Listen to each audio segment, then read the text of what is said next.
Hello, my name is Alan, and today I'm facilitating the third of 5 sessions of The Between.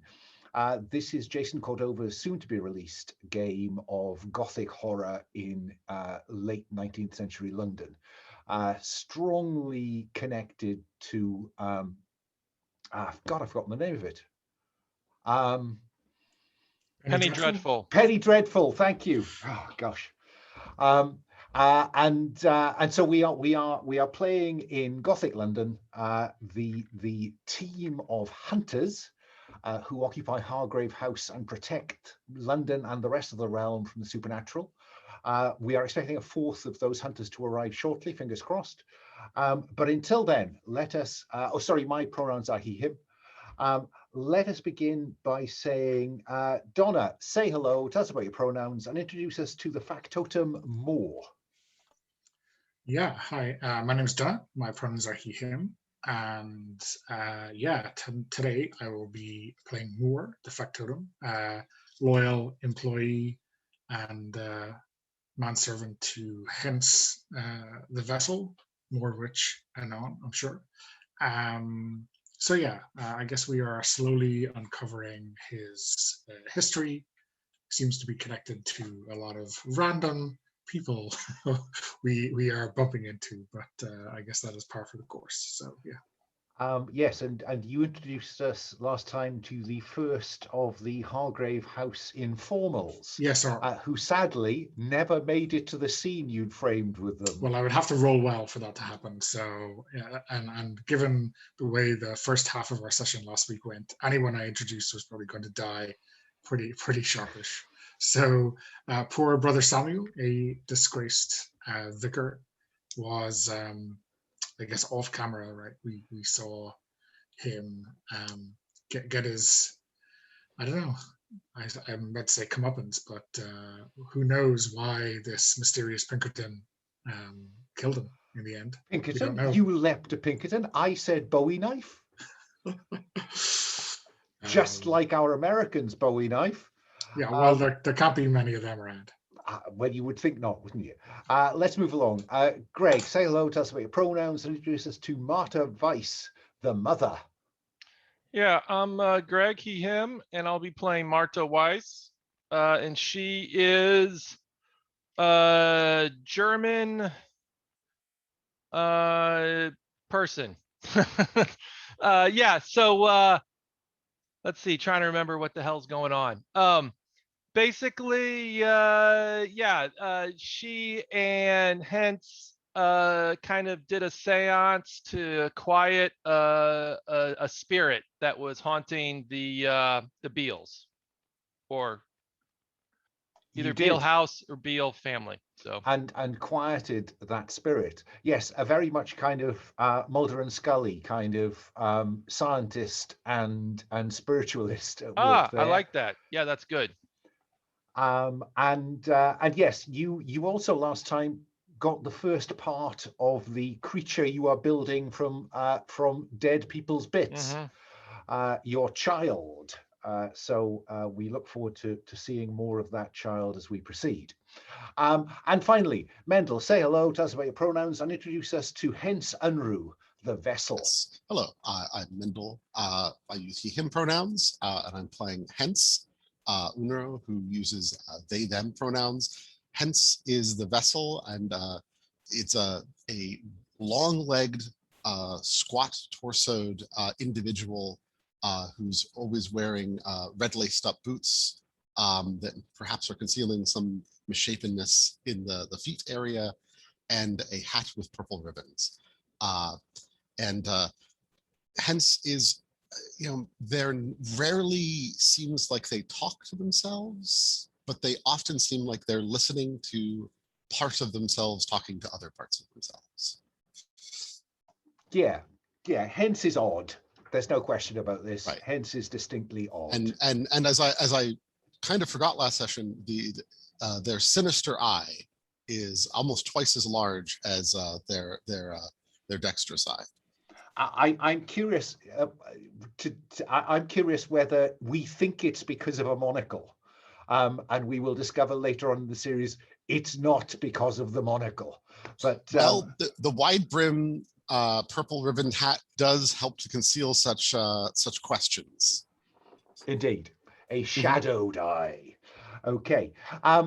We also have an American Angel O'Neill in the game, and as I say, I'm hopeful that their player will join us shortly. I'm inclined, because we left it last time with Angel O'Neill, the American, confronting the Pinkerton agent sent by her parents to retrieve her from London and return her to the good life on the East Coast of the United States.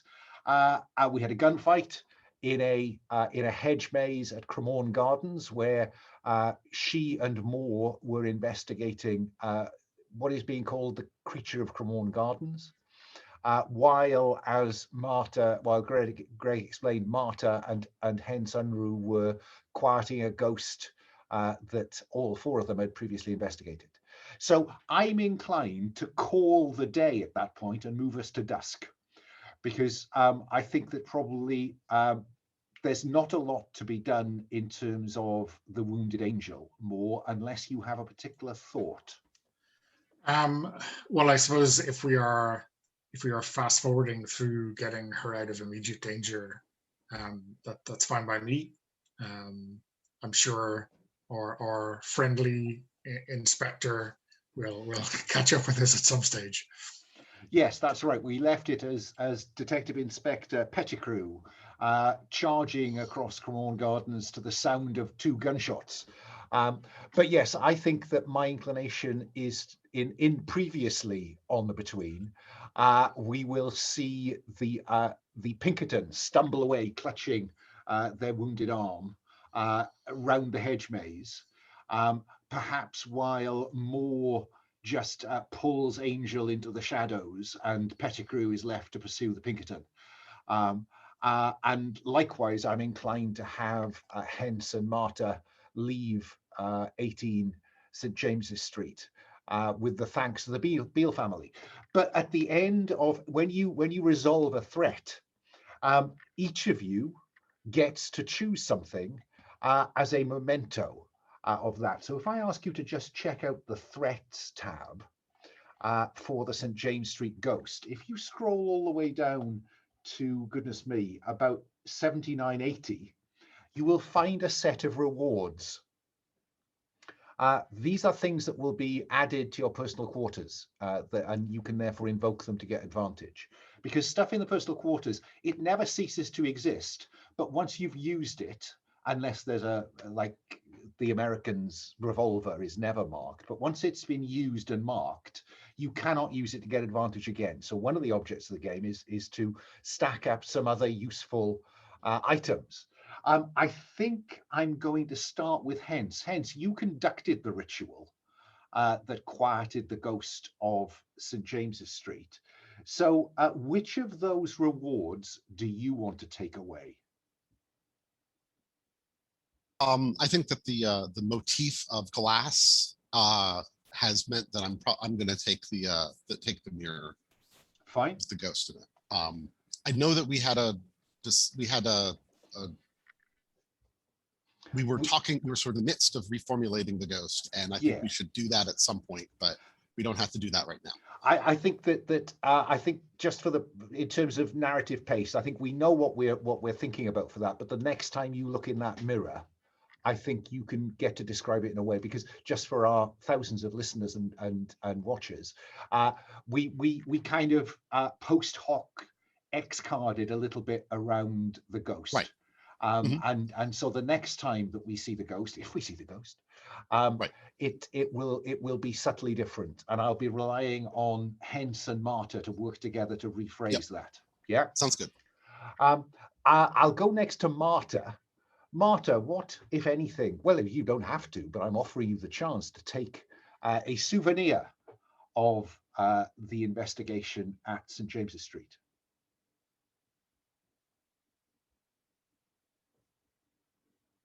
Oh, you are muted.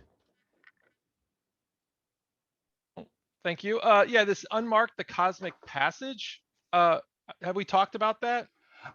The cosmic, if you have marked one of the mask of the future, the cosmic passage, you can unmark that, but as far as I can see in the rules, I think you keep the benefit of having marked it.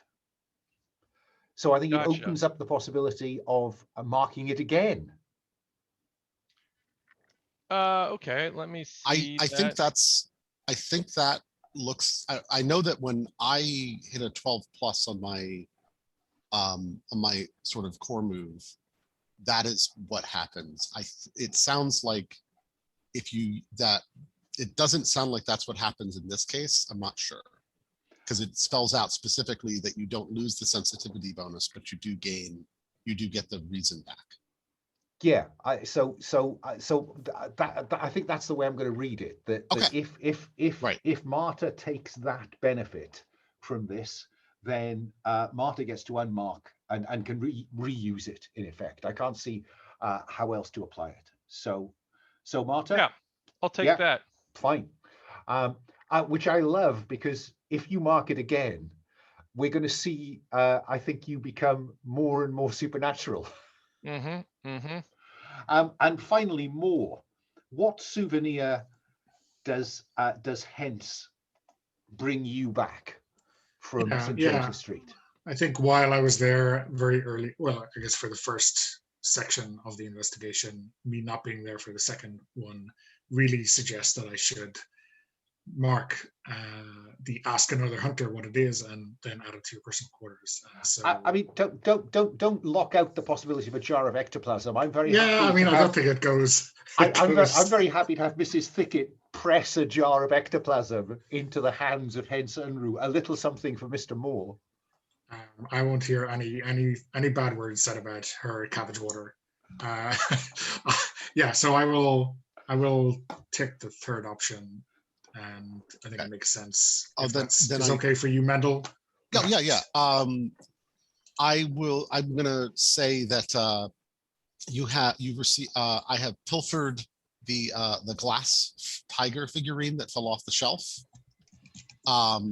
And of note, it probably didn't have this defect before, but now it seems to have this almost as though like a smear of blood inside of the glass, like a bright red, like shimmer, like line inside. Yeah. I'm imagining something like a marble, and those little kind of colors you get in the middle of a proper marble. Exactly. Mm-hmm. How does that work for you, Donna? For more? Yeah, sounds good. Okay. I have no idea what it'll be useful for, but I'm sure we will find out. I'm sure the next time you're in a fight and you remember that tiger you brought down in India. Yeah. I will interpret these personal quarter items as broadly. The more creative, the better for me in terms of how you choose to bring them in. So add all of those to your personal quarters, and somebody remind me to ask Stephen if he arrives. So let's move to dusk. So just so I can remember. So dusk. Okay, so resolve any playbot moves or custom moves that are resolved during the dusk phase. Does anybody have any moves resolved during the dusk phase? Yeah, I do. I have the Resurrectionist. So you do. Yeah, and so I picked 2, and I think I'll keep the dig up a body part, and the second one will be grave robbers will search for other valuables that night. Okay. Ask another hunter what they found and add it to your personal quarters. So who do you want to ask? We'll have more do that.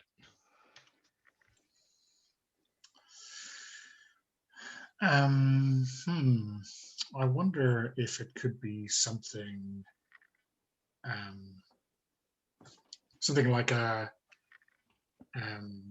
walking stick of some. Well, it's during the dawn phase it comes out. Oh, okay. So, sorry. right. Sorry. Yeah. Right. Okay. My fault. I hadn't read the detail. So, okay. So remind us of that at dawn. Which is also, I guess, when you get to add another component to the child. Mm-hmm. Okay. Any other dusk moves? Okay. Let's move on to Hargrave House, because the other bit we need to do is to continue to paint the scene at Hargrave House. Now, we did the hall last time. This time we're going to do the trophy room. So let me start with Marta. There were hunters living in Hargrave House before you. Trophies from their encounters with the supernatural can be found here. Describe one. Okay. How about there is yeah, how about there is this ancient there's like let me think here. Okay, well, I like this. How about there's some weird head mounted like a hunting trophy? But it's like some sort of ghoulish humanoid. Yeah, like it's you know, it's Yeah, yeah, a ghoulish humanoid's head is mounted among the you know, the new buck and the water buffalo. Yeah, I think that's sufficiently odd. What about Hence? What does Hence draw our attention to?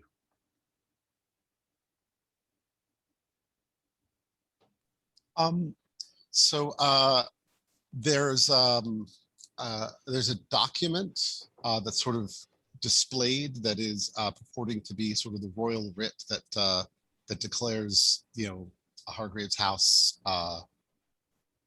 and of note, the like many of these documents, the royal signature is hard to read, but it does actually seem to indicate Richard IV. Okay. It's a late medieval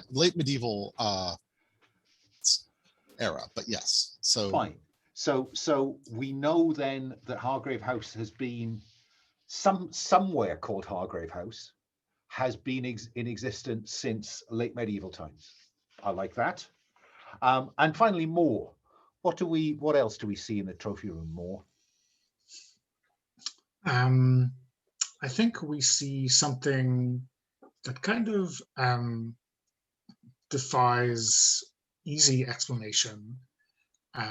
It's like, I don't know, a series of locks or bolts and buckles, which would be you know, seen holding a harness for a suit of armor together, but without any of the interlocking armor pieces.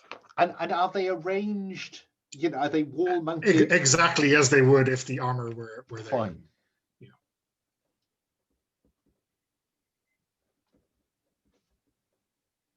Is it? And I'm seeing them mounted on a wall in some kind of glass case, or are they mounted on a three-dimensional dummy, or are they hovering in the air? I think they are clipped to the kind of chimney flue, so like in center place in the room.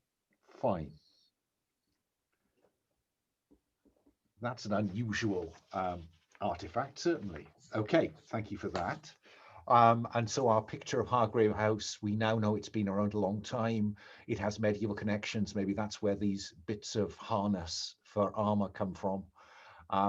And hunters have sometimes taken trophies of a less typical kind than just game hunters, big game hunters.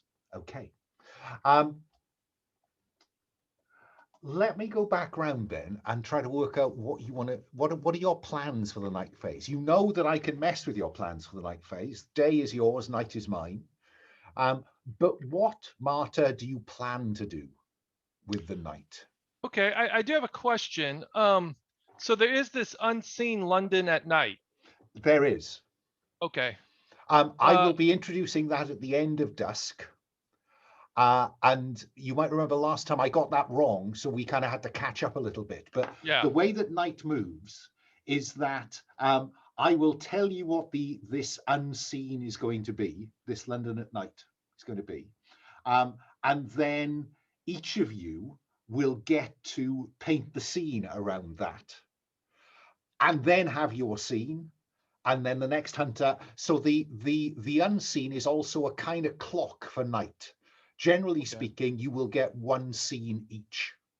Okay, cool. So we're doing dusk right now? We're doing dusk right now. Ah, gotcha. Okay.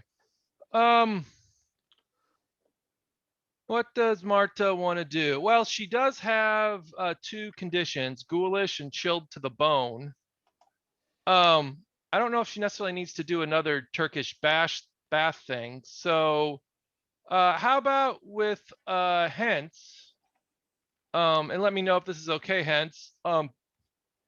If she helps, well, anyway, what about her and Hence drink some absinthe?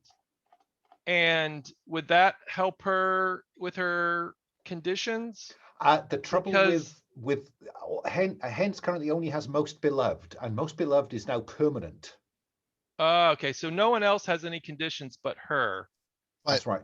Well, I mean, Angel and Stephen, right? Yeah, but well, yeah.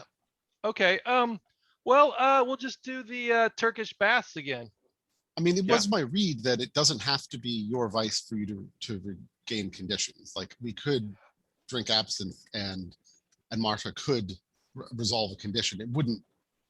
I would get a clue, basically, mechanically speaking. But I mean, that's both are viable, basically. The advantage of it being your vice is that you get to stumble on a clue or something similar. You know, you get some other advantage. So that's the advantage of opting for your vice rather than somebody else's.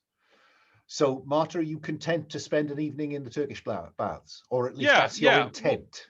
We'll say, you know, she's a little unnerved, you know, due to her increased, the cosmic passage, and so she's just a little more, what do you call it? You know, quiet, thoughtful, and so she just kind of wanders off solo.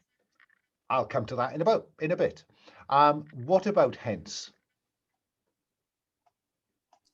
What are your plans for tonight?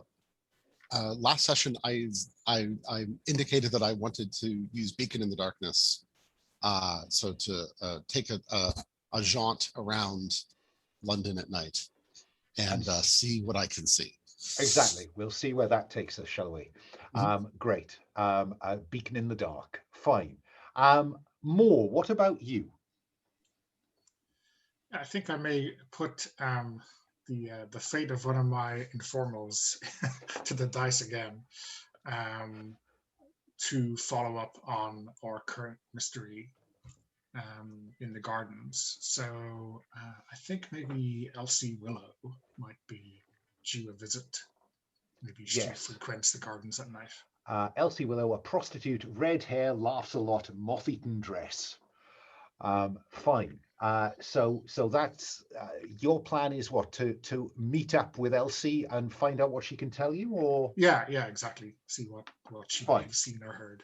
Fine. So we'll resolve that in the night phase. I was hoping Stephen would be here by now. There's no sign of him, so I'm going to play on as though it's just the three of you. And you know, what happens. So now I introduce the unseen. So let me just find my unseens. Here we go. This unseen is entitled A Night at the Grande Guignol, the Baker's Son. Every class of people in London, we cut to the Grande Guignol Theatre, or Théâtre Grand Guignol. And there are people from the highest to the lowest. Down in the pit, standing, are the lowest class of Londoners who can afford just a penny to stand, a halfpenny to stand. And up in the gallery, in the boxes, the great and the good in their finery. They've come to watch the newest production called The Baker's Son, a story filled with romance, heartbreak, and lots of blood. As the limelights pop and come to life, The crimson curtain rises. What do we see as our eyes scan the stage that let us know this is the story of a humble baker's son, Marta? Yeah, what we'll do is we'll start with a kid is rummaging through some trash, some cast out things, looking to you know, put together.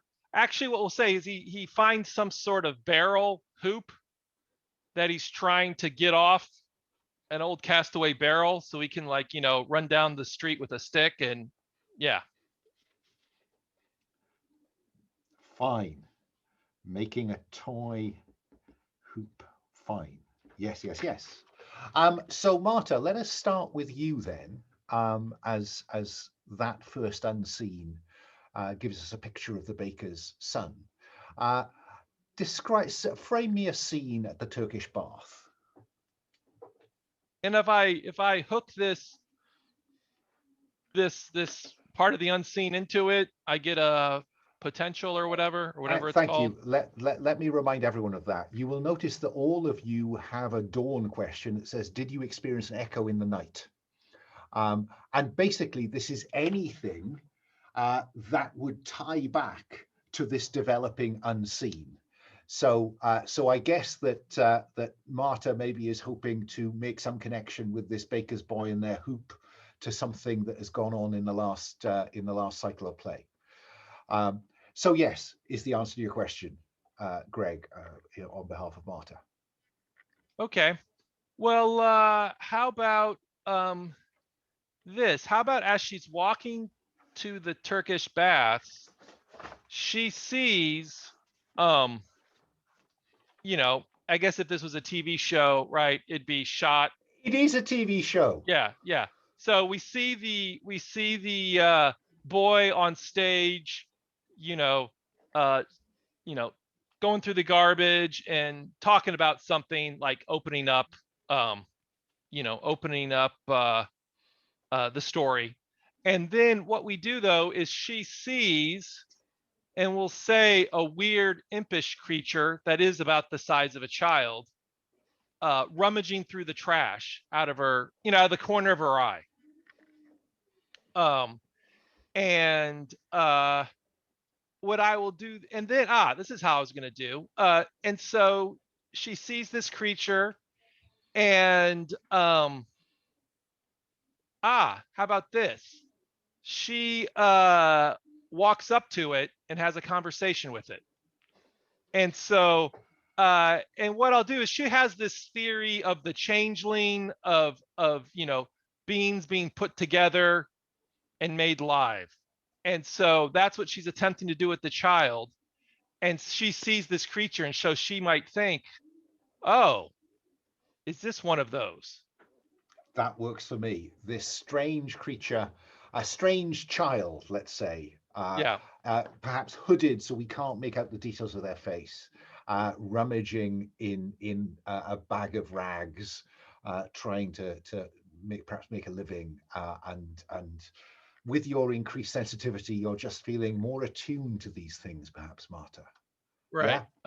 Yeah, and I'm totally and doesn't have to necessarily go this, but if this, if this kid leaves scales away, if this young creature, leaves scales, that's fine. I think, but doesn't necessarily need to. Oh no, I think you're setting me up for a night move here. Okay. So when you do something risky or face something you fear, and who knows how risky this will be, name what you're afraid will happen if you fail or lose your nerve, Marta. Okay. So she is, well, how about this? What if she's afraid, because she's pinning her hopes on being able to create this life, and so what if she's afraid that it might just be a young kid going through the garbage, that it's she wants it to be something otherworldly? Fine. I think it would be worse if it was dangerous. and actually it was something otherworldly, Ah, and yes. it went for her. Because that's Yeah, what I get to do at night. I get to tell you how it could get worse. Yeah, well, let's do that, because she could have the fear in the back of her head that maybe she's confident in her process, but she does not confident on the results. So what if this creature attacks her? Okay. You know? Okay. And you're approaching this shadowy figure in an Mhm. alleyway to talk to them. I Mhm. think that is probably, given what you've described, I think that's composure. Okay. Seem fair? Yeah. Okay. Dice. Oh, Where is dice that? Under roller. info? It's in info. Yeah. Okay. I think there are 3 sets of dice there. I don't know if they're your 3. Yeah. Well, I can just, I'm just gonna roll 2 of them. So 7 + 1 is an 8. And I can, you know what? Let's just peg the cosmic passage. Pedal to the metal. So increase your sensitivity by 1. So Marta is just racing into the supernatural world. Hence has been a bad influence on her. Indeed so. It took several series before Scully began to crack under the pressure of Fox Mulder. Yeah. It looks like at the end of series 1, Marta is going to be out there with the freaky ones. So yes, sensitivity goes up. So you improve that from a 7 to 9 to a full success. On a 10 plus, you do what you intended or you hold steady. Describe what it looks like. So what actually do we see as the hood is drawn back, Marta? Yeah, the hood gets drawn back, and how about she sees something that's been created very similar to her child. So she sees and what we'll see is I we'll tell you see what, it. give me one thing that Okay, tells yes. you that this It's is not an ordinary child. yeah, it has the head of a large dog. Oh my God, it's the dog-headed child from Cremorne Gardens. Okay, so on a 10 plus, and it looks up and then races away into the darkness. Wow, there is a dog child in Whitechapel. And I wanted to have some sort of conversation with it to knock down something. Oh, go on. But Sorry, I shouldn't have it run away.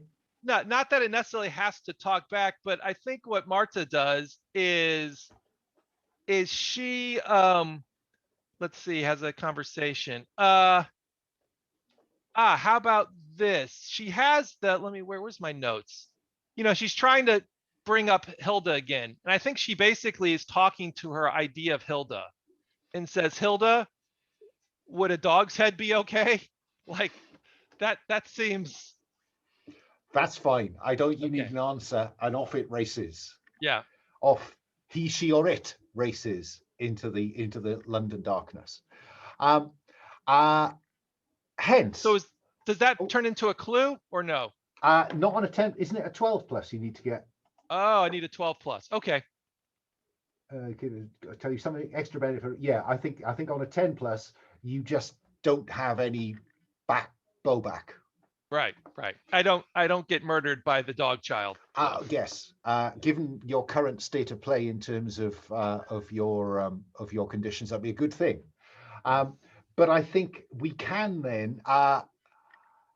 Yes. And not necessarily saying it's a child, because you know, I don't want to, if I was going to be sensitive about children, I don't want to bring it in. We'll just say it's a small creature, right?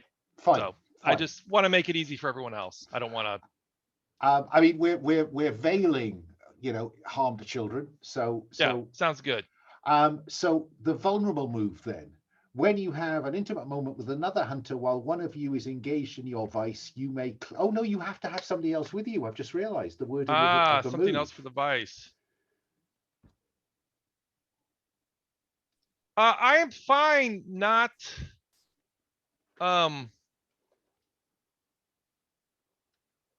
yeah. Oh boy. And that's why I was okay with the if you wanted to sit see. and drink absinthe, you know, I see. just I like that. I like that. Can Right. we do that? Before How either about of Marta? us exskirt for the evening, as it were. Yeah. How about Marta go for a walk and then comes back and says, She "I'll take needs a some of drink. that absinthe." She needs a Yeah. drink. Yeah. So heads, I'm going to, when you have an intimate moment with another hunter while one of you is engaged in your vice, you may clear an appropriate condition. If it's your vice, you can also. So hang on, when you have an intimate moment with another hunter, while one of you, okay, yes. So each of you could clear a condition. Sorry, I'm finding that phrasing suddenly dense. And we won't waste any more time around that intimate moment, I think, because I'm keen to have Hence stroll through the London at night. But before I do that, let's go to our second aspect, the second bit of the night at the Grande Guignol. Hence, describe the first act of the play in which the baker's son, a young man named Daniel, falls in love with a woman, Dahlia, who he cannot have.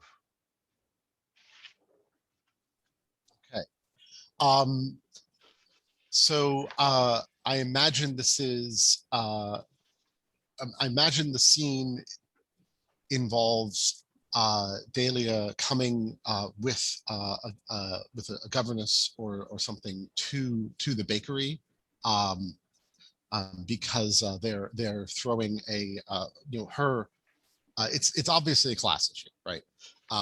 Because they're throwing a I honestly don't recall a cotillion kind of thing, and they're going to need more bread than their usual baker can provide, and so and of course Daniel is just struck by Dahlia when she comes in, and because she gets this is her chance to pick which pastries and which ornate breads will be part of this feast because it's her cotillion.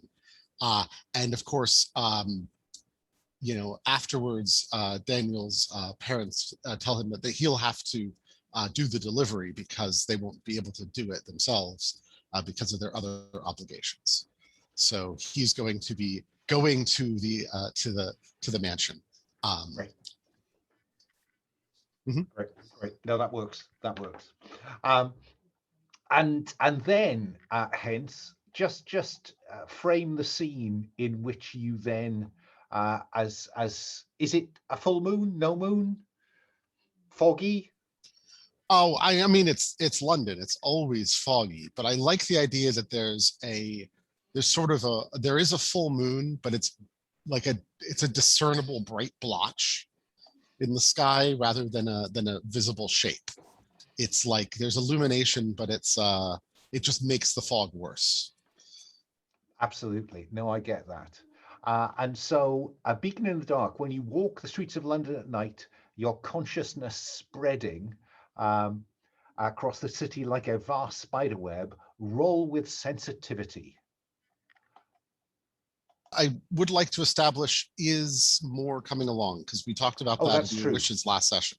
That's true. You might want to be on hand for the threat that appears. I'm happy for my plans to be. We'll see whether there's another murder on Moore's watch. Yeah. I think perhaps when I hear that you are thinking of taking a stroll through midnight London, I put my own plans on hold and come in tow, right? Because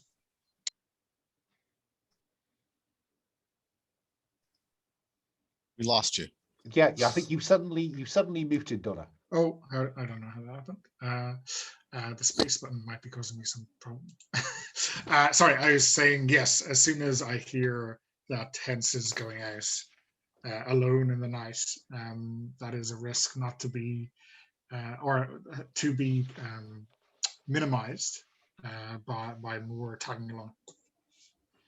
Yes, I'm aiming for the witching hour, as it were. So I've tried to provide a dispersed moonlight. Good. As best I can. Right. Yes, and I'm hearing the clip of Hence's boot heels on the wet paving slabs of East London. Let's have you roll with sensitivity and see how this goes, hence.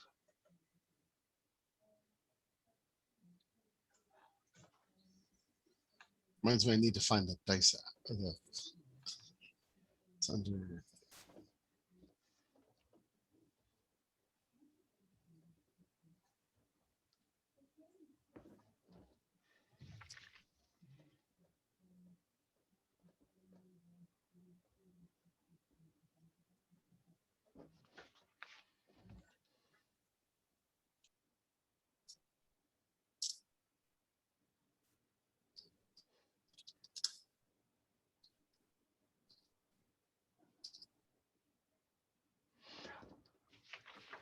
That looks like a 6 on the dice, plus sensitivity. Yes, what does with that a get us to? +2. So that's an 8. Now, I can tell you that on a hit, you will be immediately confronted by a threat or a personified data related to the threat. You can ask them 2 questions from the list below. Blah blah blah. On a 10+, the threat or danger departs as soon as the questions are answered. So at the minute, it doesn't look like they're about to depart. What do you think? I am willing to spend a mask to make it so they do depart. On the other hand, perhaps more would be more interested if they don't. So More? What do you think? Sure. Yeah, Yeah. like to some extent, 7 to 9 is the more. I mean, this is very much, baiting the bear, as it were. So that's the fun of this move. So okay, so I'll leave it, and I don't decide what threat or manifestation of a mystery. That's No. So that's down to me. So I will describe a smaller, a short, stocky figure in a hooded cloak of sorts. Who knows what they're wearing beneath? I think probably they are barefooted. And they are rummaging in some rubbish when you come upon them, hence. And they turn and they growl at you. What do you do? I guess you ask them 2 questions, but well, so I get the sense that we're going to be answering these questions in the scene, as it were. So the 2 questions I would like to have answered are, where is your lair, and what do you intend to do? I'll give you the way that I think I'm supposed to do this is I can give it to you as a in the form of a clue rather than a straightforward answer. And I'm just, exactly, yes. I'm just running down my available. Got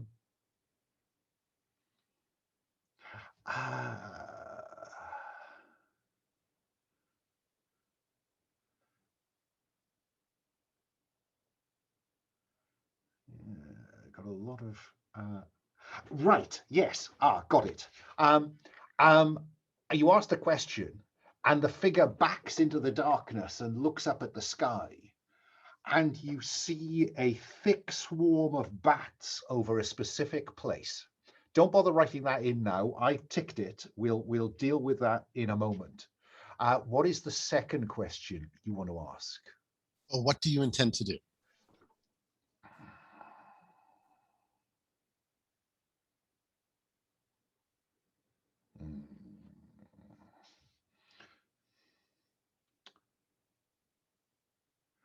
Ooh, let's see.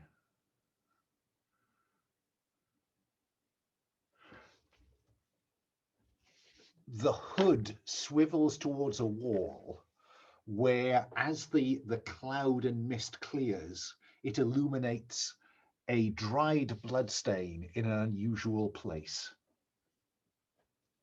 Draw your own conclusions. And then it leaps for you. More. What do you do? I mean, I think as soon as we see Hence regard this mysterious creature, that the camera kind of lingers behind, moors back to see him like loosen his sleeve, and a blackjack falls into his hand. And I think he will leap to intercept the beast as it threatens his employer. And this is the night move. So what are you afraid will happen more? Well, obviously, getting my P45 in the occurrence of my employer dying, that seems like a pretty big. So you're afraid that it will kill heads. But I just want to be clear that what you're afraid of could happen. Well, okay. I mean, like I could say my employer comes to harm, right? Fine, because that allows which seems me... a very likely consequence if I just stand there and twiddle my thumbs, right? Yes. The keeper will tell you how it is worse than you fear. The fact is that you see the glint of fangs deep in the hood. There is a risk that hence could have their throat torn out. Okay? Just so you know what's at stake. Now, you can choose to back down or go through with it. More. Yeah, I think backing down is not in Moore's repertoire, so I shall leap to. And this sounds like vitality.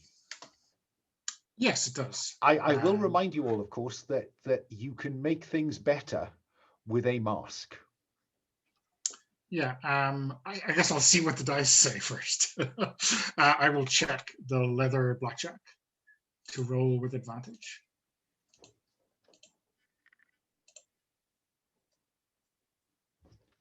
Okay, that is a 9 total. 9. Now, on a 9, on a 7 to 9, you do it or hold steady, but there's a complication or cost. I think that cost is likely to be you in the form of a condition. I think you are going to take some kind of bite or claw or whatever from this thing. Yeah. Let's. Or you can put on a mask. No, let's. I mean, Moore gets bitten by some kind of were creature. What could possibly happen? Indeed. What could go wrong? Yeah. So right, we'll stick with 7 to 9, which is that you. So describe it to me. What does the success look like? Because you do succeed. You protect heads. So I think it is devilishly fast, and even though Moore is prepared for it, the creature is almost past him before he has a chance to get there, and like that, his hand goes out and grabs this cloak or hooded coat to pull him back, and then the blackjack goes in repeatedly in the kind of head region, and then having taken a few knocks, the beast turns on Moore, and that's when Moore has to put up his forearm to kind of take the bite instead of better my arm than my throat. Indeed. So will you add the condition blooded? I'll be honest with you, I'm treating that as a two-headed one, really, a two-faced, two-sided one, because it seems to me that this is the first time we've seen Moore actually step up physically. So I like the idea that he is both blooded and blooded. You might have thought he was a butler until now. When that kosh comes down into the hand, we realize there is more to this military bearing than we thought. And it disappears into the night. Yeah. Don't keep in mind those 2 clues. I'm just hanging on to them for now. Okay, you don't want me to add them to the thread not yet, for reasons that will become clear shortly. Sounds good. I'm slightly messing with the rules here, but I think it works so neatly I can't avoid the segue. And then more. Where is it that you have arranged to meet? I forgot my name. Elsie. So I mean, I suppose that, right, in terms of the timing of this, it probably goes out of kilter, right? And maybe I'll return to Hargrave House to deposit hence there before I go out again. And I think that's the question which I have a mask for. Greg. Why am I in the ploy of Hence? Sorry. So maybe we meet by the river. That the fog is low and basically there's no business being done. And I think we find Elsie, sitting on a bench or maybe just sitting on a stone on the banks, and she has, I don't know, a basket of bread rolls from cast-offs. Before you get too involved in Elsie, let's make sure that she survives. Yeah. So yeah, I imagine you putting Hence in a cab back to Hargrave House and then walking down towards the river. Let's have you roll the move. Okay. Roll with presence, it says. So roll with presence. Okay, so that is an 8. So that at least means we get a surviving member. They show up right away and do as you wish. Any roles associated with actions they help you with are taken advantage. So as above, but they take a while to show up or they want something in exchange for their help. I think, so you describe Elsie gnawing on a dry roll that she's picked up from the back of some bakers. I think it is yesterday's stock, right? So it's the stuff that shops would be getting rid of when the new delivery is coming in. So going cheap or even from a dumpster, right? Yes. And she's breaking bits of that off and just softening it so she can chew it. And she looks up as, oh, Mr. Moore, what can I do for you? Miss Willow, how are you finding the night? Seems like there's a few things abroad we'd rather not. Oh, it's quiet, Mr. Moore. I was very pleased to get your message, as I'm a little bit short this week on my rent. Well, I think he reaches into his pocket to take out a small envelope with a few coins in it, but it is like the rate at which they have agreed. And Mr. Moore, I could use a favor. And I think Moore grins, right? Because of course she has mentioned this after the money has passed hands, she's a professional, like a true professional. What is it, Elsie? There's this bloke. He's been causing me a bit of trouble around where I live. Trouble. He just needs somebody to tell him to leave me alone. Okay. Well, direct me to his location or his name, maybe. His name's Bobby Lansing.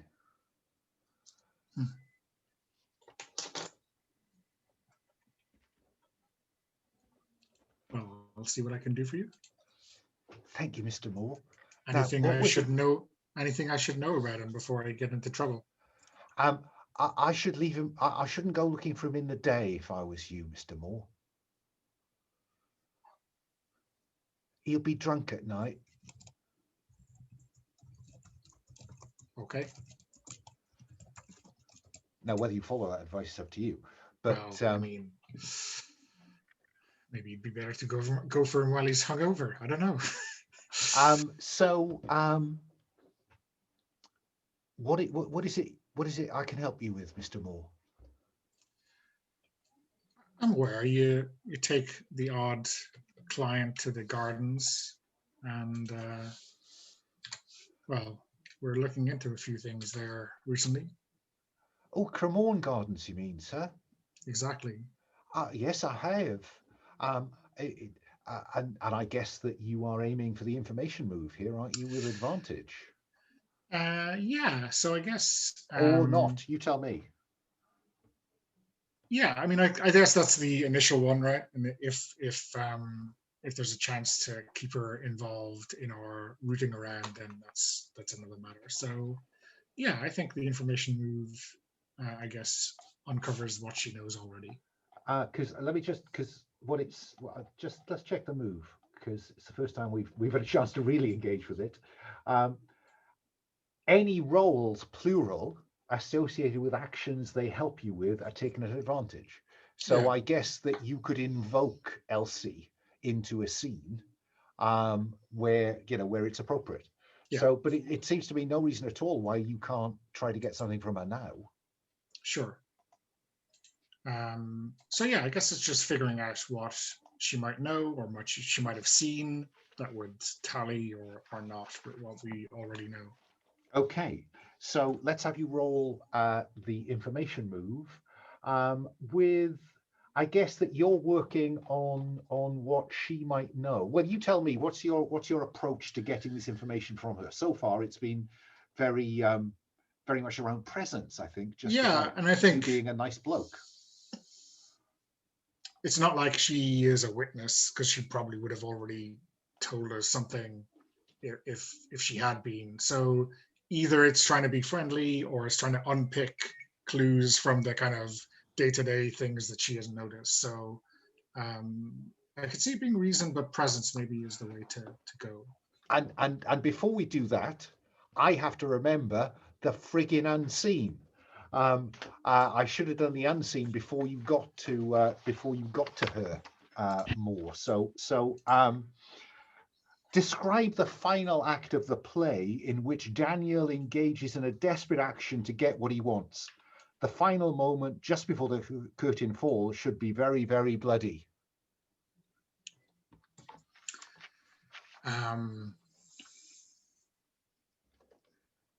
I think,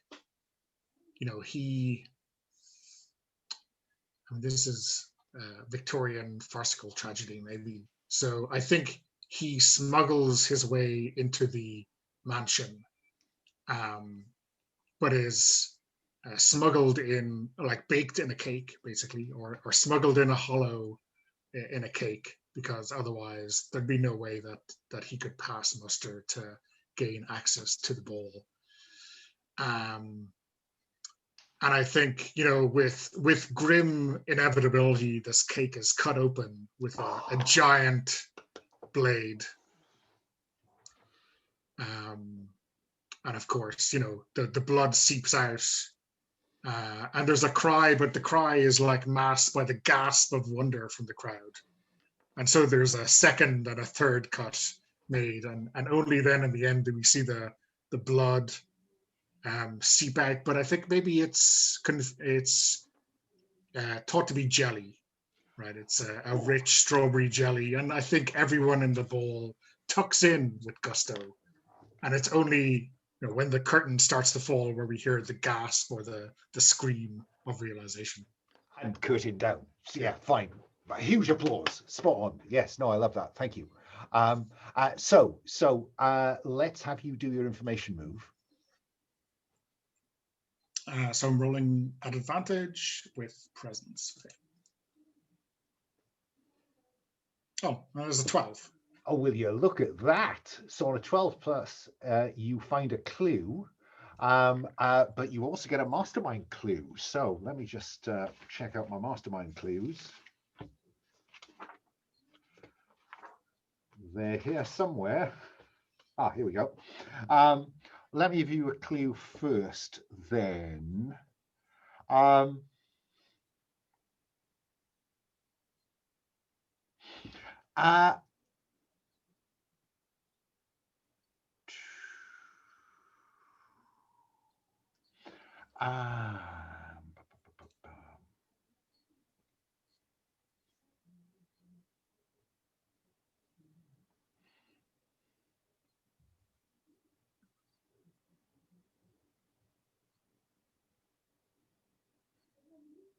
Okay. I think she tells you that when she was one night down by on Chain Walk alongside the river beside the gardens, she was wandering along looking for trade.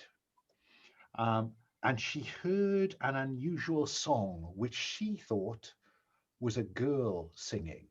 So a girl singing an unusual song. You can add that one to Cremorne Gardens. Yeah. Yeah. And that all our we've used all the unseen prompts we got. I've got a fourth one, but we're only 3 of you, so we'll move straight past through to the end of night. You So want to add the mastermind clue? oh If you have it. yes, too many plates. Too many plates. A mastermind clue.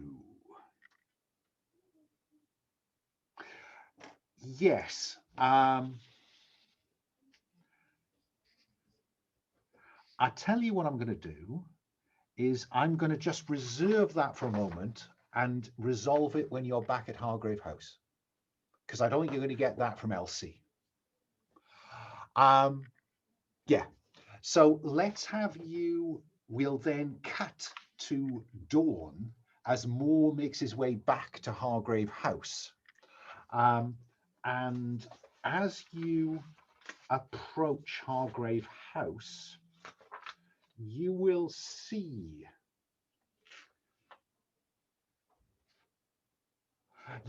a coach driving away. And when you go through the door, you will find a sapphire blue card with gold lettering, an invitation to a party at Braithwaite Hall 3 nights hence. I'll put, because there's quite a lot of that, I'll put that in on the threats tab in a moment. For now, I will simply say sapphire blue invitation to Braithwaite Hall. There we go.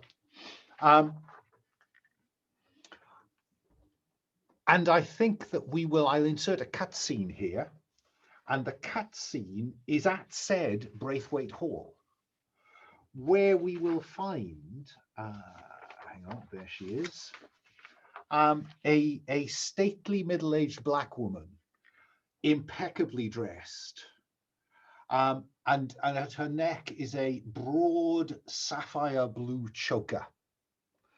There is probably a little something at the Adam's apple, but the detail of that we won't see at this point.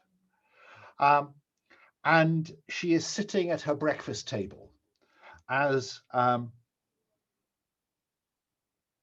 she is waited on by an aging butler. And she is laid out on the table before her is a huge map of London.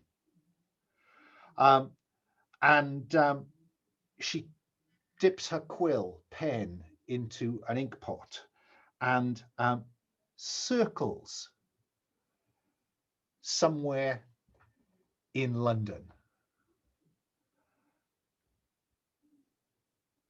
The sapphire choker glimmers in the light of dawn as we zoom in on the map and find that she has circled Hargrave House.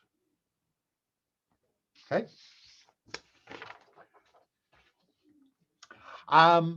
And you could now choose to spend time investigating who T.H. Braithwaite is, but more of that later. So let us cut to dawn. More barely time to take off your outside shoes before you are serving breakfast to the other hunters. Let's do the dawn questions. So starting with Marta. Did the hunters answer a question? Yes, I think you all did, didn't you? Didn't you answer the second question of how to quiet the Yes. ghost? Yeah, so everyone gets an EP for answering a question. Did you resolve a threat? Yes, you resolved 18 St. James's Street. So you all get an EP for that. I noticed that certainly fills Moore's track. So Moore, bear in mind you have an improvement to make, an advancement to make rather. Did you experience an echo in the night, Marta? Well, I think you did, didn't you? You tied the baker on stage to the creature in the rubbish. So that's 3. Did you put your hands in a pile of guts and love every moment of it? I think I gave you that one retrospectively because I missed it last time. And did you have a conversation with the child while no one was looking? Yes, you did, out there on the streets of London. So that is a full set of 5 for Marta. I don't know how many that leaves, but choose your advancement while I move along to hence. So yes, you answered a question. Yes, you resolved a threat. Did you experience an echo in the night? Hence? I'm not sure that I had that opportunity. So I thought you did. I thought that we saw again a hunched childlike figure in that alleyway. I thought that's what you were pitching at. So yes, you did indeed perform a ritual. And did you have a face-to-face encounter with a dark entity? Yes, I think the ghost counts. Yeah. So that's another 5 for you.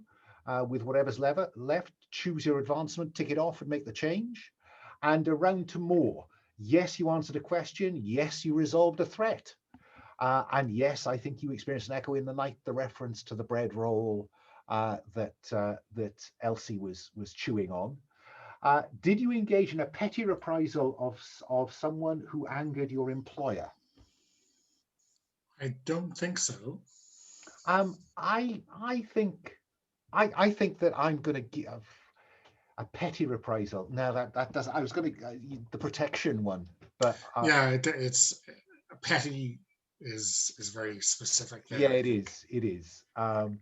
Did you ensure your employer got credit for your triumphs? Well, I guess I was. If we unfortunately we don't have the angel here, so I was going to suggest that Moore would have said that Hence had sent him to the maze to find her. Of course. I mean, it didn't. No, but we did describe you getting Angel back. So fictionally, there's no reason for you not to have said that to Angel, just because the player isn't here. You see what I mean? Yeah. Okay. So I'm very happy for that one to be marked. It says in the rules that one should not be picky.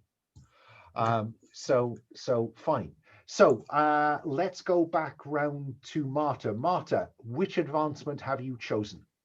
I do have a question. I was looking at night work. And if you read it, I have a question about the unseen aspect. Go on. It says, what is it? During the dusk phase, you can say that you're going to do night work, in which case you take no action during the night phase. Instead, as a player, you're solely responsible for each prop on the unseen. Oh. So that means the other people don't say anything about the unseen. It's all me. It's all down to you. Okay. I don't know. Because you're out there experiencing London at night. Okay. I'm actually gonna not check that because I do like the group nature. So I think I'll just take an advancement at this time. Okay. The other moves are all kind of actually I take that back. I'll do examine a corpse. Fine.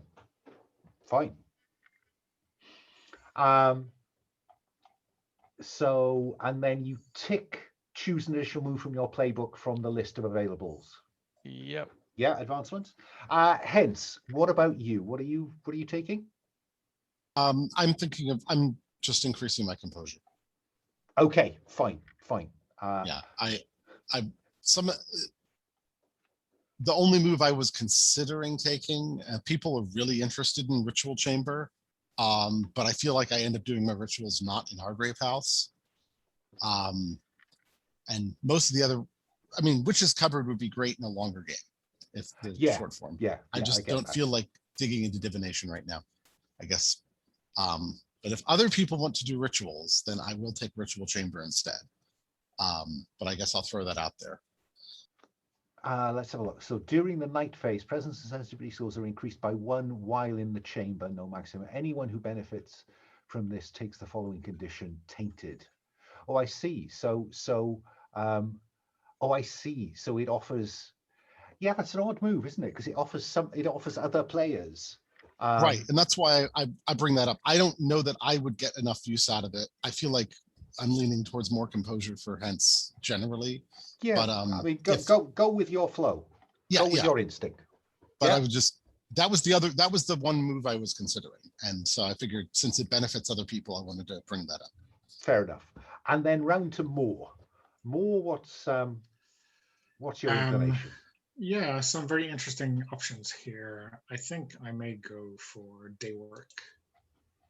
I spend most days caring for Hargrave House, tidying up, managing accounts, answering callers. Each dusk phase, choose one, and basically it's a clue or a memento for someone else. Okay, I'll go for that. So mark that.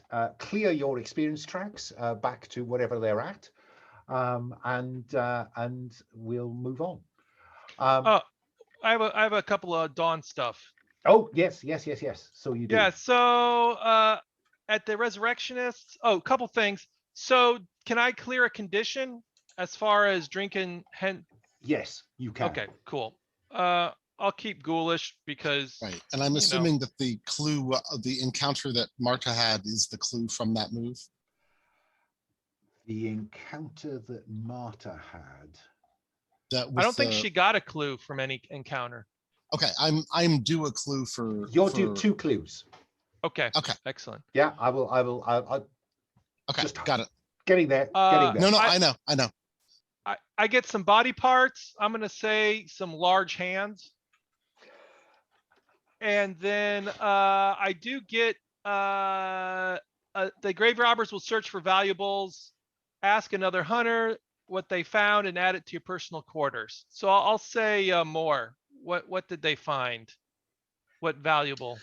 Oh yeah, when this came up previously, I think I'd been about to describe some kind of a very nice high-end walking stick with like a silver head in the shape of maybe a wolf, and maybe I mean it's not the time for unseen links, but I think maybe it like matches a motif in the fancy mansion artwork that we saw on the stage in the play. That's fine. Yeah. So add that heavy that to your quarters and think about how to use it. Any other dawn moves? Okay. Present a new threat. You are still all at breakfast. Should we take a break? Oh yes, sorry. Yes, I get carried away. I missed this last time. Shall we be back in our seats at? Let's make it 25 past to have a decent stretch. Okay. See you. Thank you, Donna. Okay, we're back from our break, and I was about to introduce before Donna helpfully reminded me that we hadn't had a break yet. I'm going to introduce another threat. So, yes, breakfast is still being served more when there is a knock at the door. Or the bell or knocker, you tell me. It should have to be a knocker, I think. What does the knocker show? What is, you get an ornate knock, you boom, boom. What shape is it? I think, actually, you know what, it's a case where there's like a really mean old-fashioned locker, like the original still on the door, but then there's been a kind of a shinier new one added, maybe in the last 10 years or something, which is like a pure empire, like great big lion's maw. Oh yes, a lion's head. Yes, yeah. Rule Britannia. And I think Moore isn't maybe taking breakfast with the others because he was late coming in. I think he's still sorting the post, and I think you would usually not be able to miss the great big knocker, but someone is knocking on the old, meaner version that we just haven't had the heart to remove.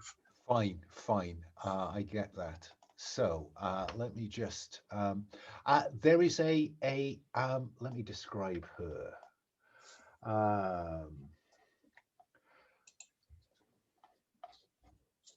Yes.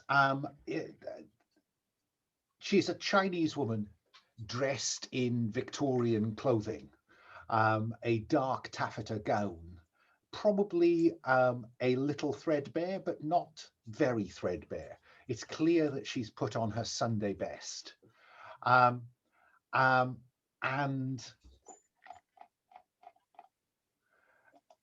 you know her as the proprietor of an opium den in Limehouse. More. And she looks up at you and says, "Mr. Moore, may I come in? I have something that I believe may be of interest to Hargrave House." So yeah, I think Moore shows her in and maybe brings her to the drawing room or wherever we bring, clients or friends who have some business for us. Do we have a name? Yes, Jenny Johnson is her adopted name. I think that probably you know that her real name is Chen Bao. And you know her as a community leader in Limehouse. Yeah. And she's come to you. She has not gone. Scotland Yard know nothing of this, Mr. Moore. 3 people have been found dead in recent days. The bodies are completely bloodless. Did someone say bodies? Somebody said bodies. Well, Okay. yeah, I mean, Moore, are you in the breakfast room with the others, or would you do a little bit of triage before you let somebody deeper into the house? Yeah, I think maybe like it wouldn't be the height of propriety to bring a guest in while the others are enjoying their leisurely breakfast. So, but it's an adjacent room, and maybe Marta can hear what's going on a little bit. I mean, given that our loud American isn't in the room, it's That's quieter true. than usual. That's true. Yeah, that is very true. But I'll read you what and all of you listen. I'm not going to go through a scene where Moore recounts this. So Jenny Johnson, the proprietor of an opium den in Limehouse, tells you a story that has not yet reached Scotland Yard or the papers. 3 people have been found dead in recent days, the bodies completely exsanguinated. The first was a prostitute called Soft Jimmy, found in a dark corner of the opium den.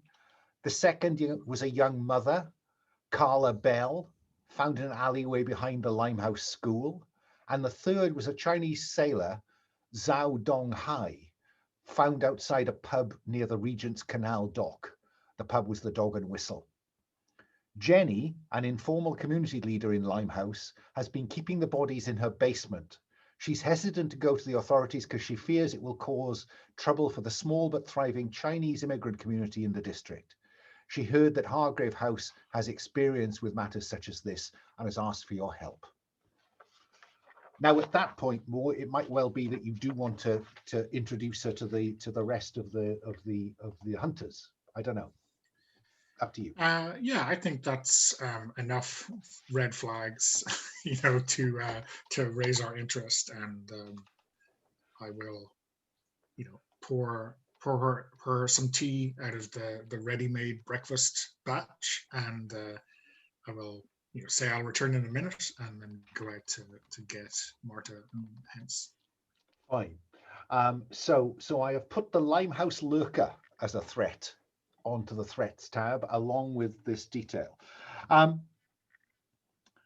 Who currently has the highest reason among you? Oh, well, not Hence. I think probably I am going to go to Marta with this one. Marta, Hargrave House knows about creatures that drink the blood of their victims. They're called vampires. A detail in Jenny's story convinces you this particular vampire has the body of a small child. What is it? Well,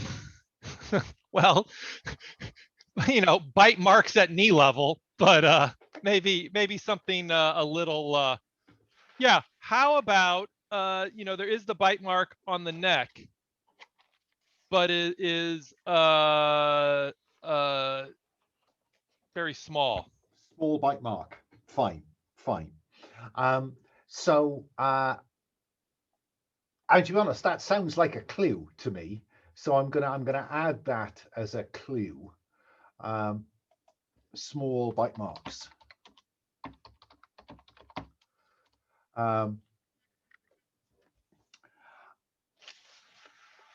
And she wants Hargrave House's help, but she doesn't know how long she can keep the community away from somebody telling the police. So I guess you could infer from that the clock is running in Limehouse. Yeah.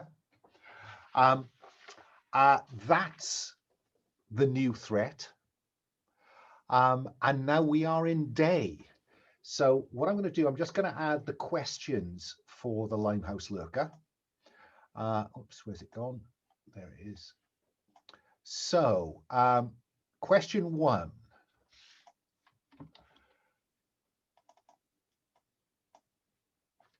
Is, oh, hang on. That's proving difficult to do. Oh, there we go. Is the vampire young or old? Complexity is 4. If you could answer that question, oh, damn. Sorry, shouldn't try to do this in a hurry. You could unlock the next question, which is, if it is young,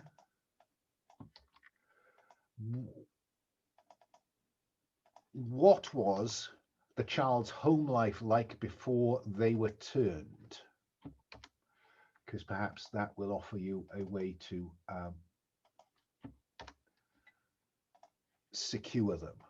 Resolve the threat by luring, the opportunity, if you can answer that question, is you can lure the threat by resolve the threat by luring the vampire into a scene reminiscent of its home life, and then destroying it or making arrangements for it to be safely feed. Yeah. If alternatively it is old, then resolve the threat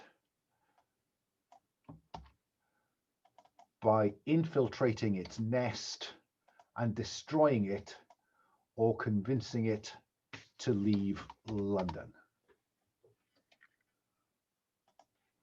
And that's why I didn't want to use up those clues from the night phase, because the clues I gave you, I couldn't think of a way to build Cremorne Gardens in. So you start with, as well as small bite marks, you have dried bloodstains in an unusual place, and you have a thick swarm of bats over a specific place. There we go. So I think we are set for the day phase. Active threats, Cremorne Gardens and the Limehouse lurker. I'm going to kind of put the Pinkerton on ice until our American is back. So let me start with Hence. Where do we frame Hence at the start of today? Hence is probably, you know what? They're inspecting Moore's arm. Yes. I've just thought I should have asked you at dawn to reselect or change your options for your flags. So if any of you didn't, please please do make that selection now. The 3 standard ones remain in place. Yes. Is this by way of what's your intent here, Hence? What are you wanting? What are you looking to get out of this this scene, examining the scar on on Moore's hand arm? Well, I'm trying to see if I can link the creature, figure out what kind of creature this was Okay, that we encountered in the night. fine. So By seeking a bite mark like that is going to have psychic resonance with the creature. So okay. So this sounds like the information move using your sensitivity. sounds good. Go for it.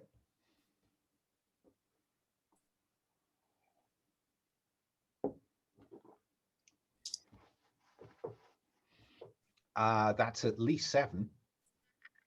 Yes, that's an 8.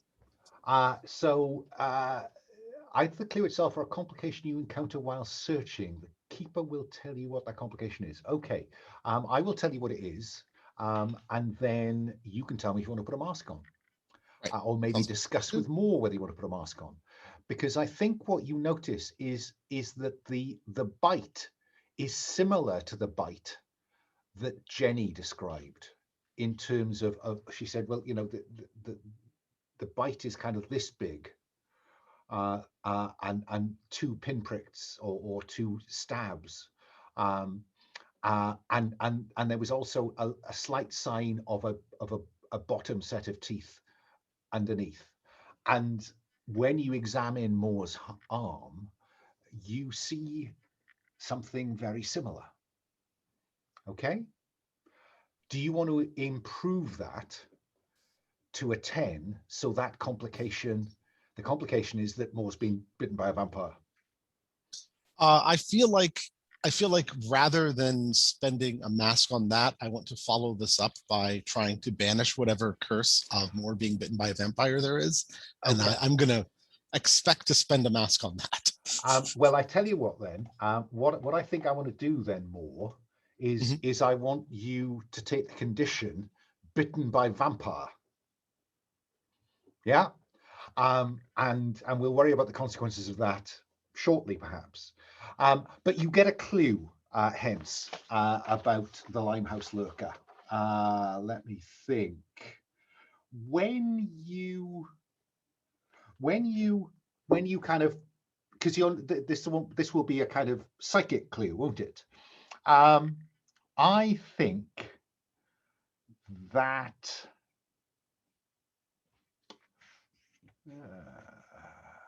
Yeah, I mean, I imagine that I'm sort of peering at it from my sinister eye, getting very close and breathing into the wound, and you can see tendrils of the breath flowing in and out over the wound. And when I breathe it back in, my eyes kind of glaze over a little bit, and there's flickers within the sinister eye, and that is where I receive whatever vision I receive. Okay, I am going to give you a clue, which is you get a sense of place from this. A passage, hallway, or other thoroughfare that has been made unreachable by the sun. So I'll put that into the clues, because I've got it here to cut and paste.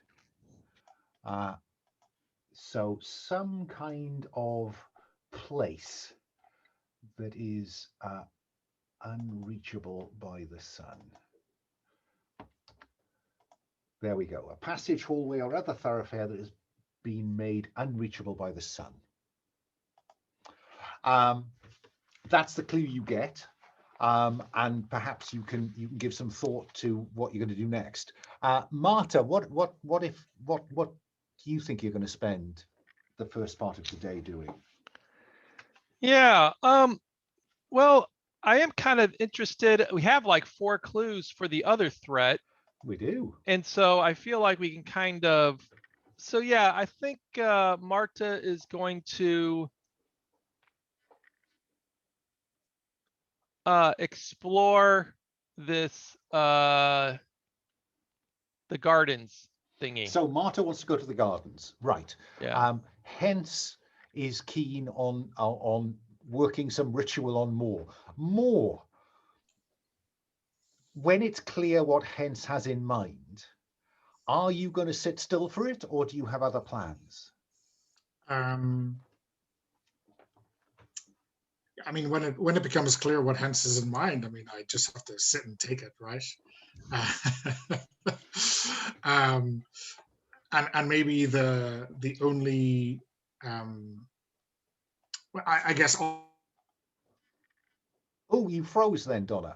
Right, that was you froze in mid-sentence. So we know that you feel you have to sit still for Hens, but I don't think we caught the bit after that. Yeah, I think the only thing is maybe Moore has to read Marta into the clues, but that can happen off camera. I don't think that's something we need to have. So yeah, I think maybe Moore thinks he doesn't want to show his face at the gardens again the next day, and a new face there will maybe not attract as much attention as his own. Okay, so Hens, are you talking about the rights of salt and smoke? Oh, yes. So I'm going to assemble a few appropriate items, and then probably I will have found like an animal skull, and I'm going to ask Moore to use that to sort of to help me apply pressure on that, because I'm going to require a sympathetic bite mark on my own arm to sort of say channel things in the appropriate direction to remove whatever vampiric curse, because I do worry, because a child cannot contain too much blood, and fully exsanguinating an adult is probably not something that happened instantaneously.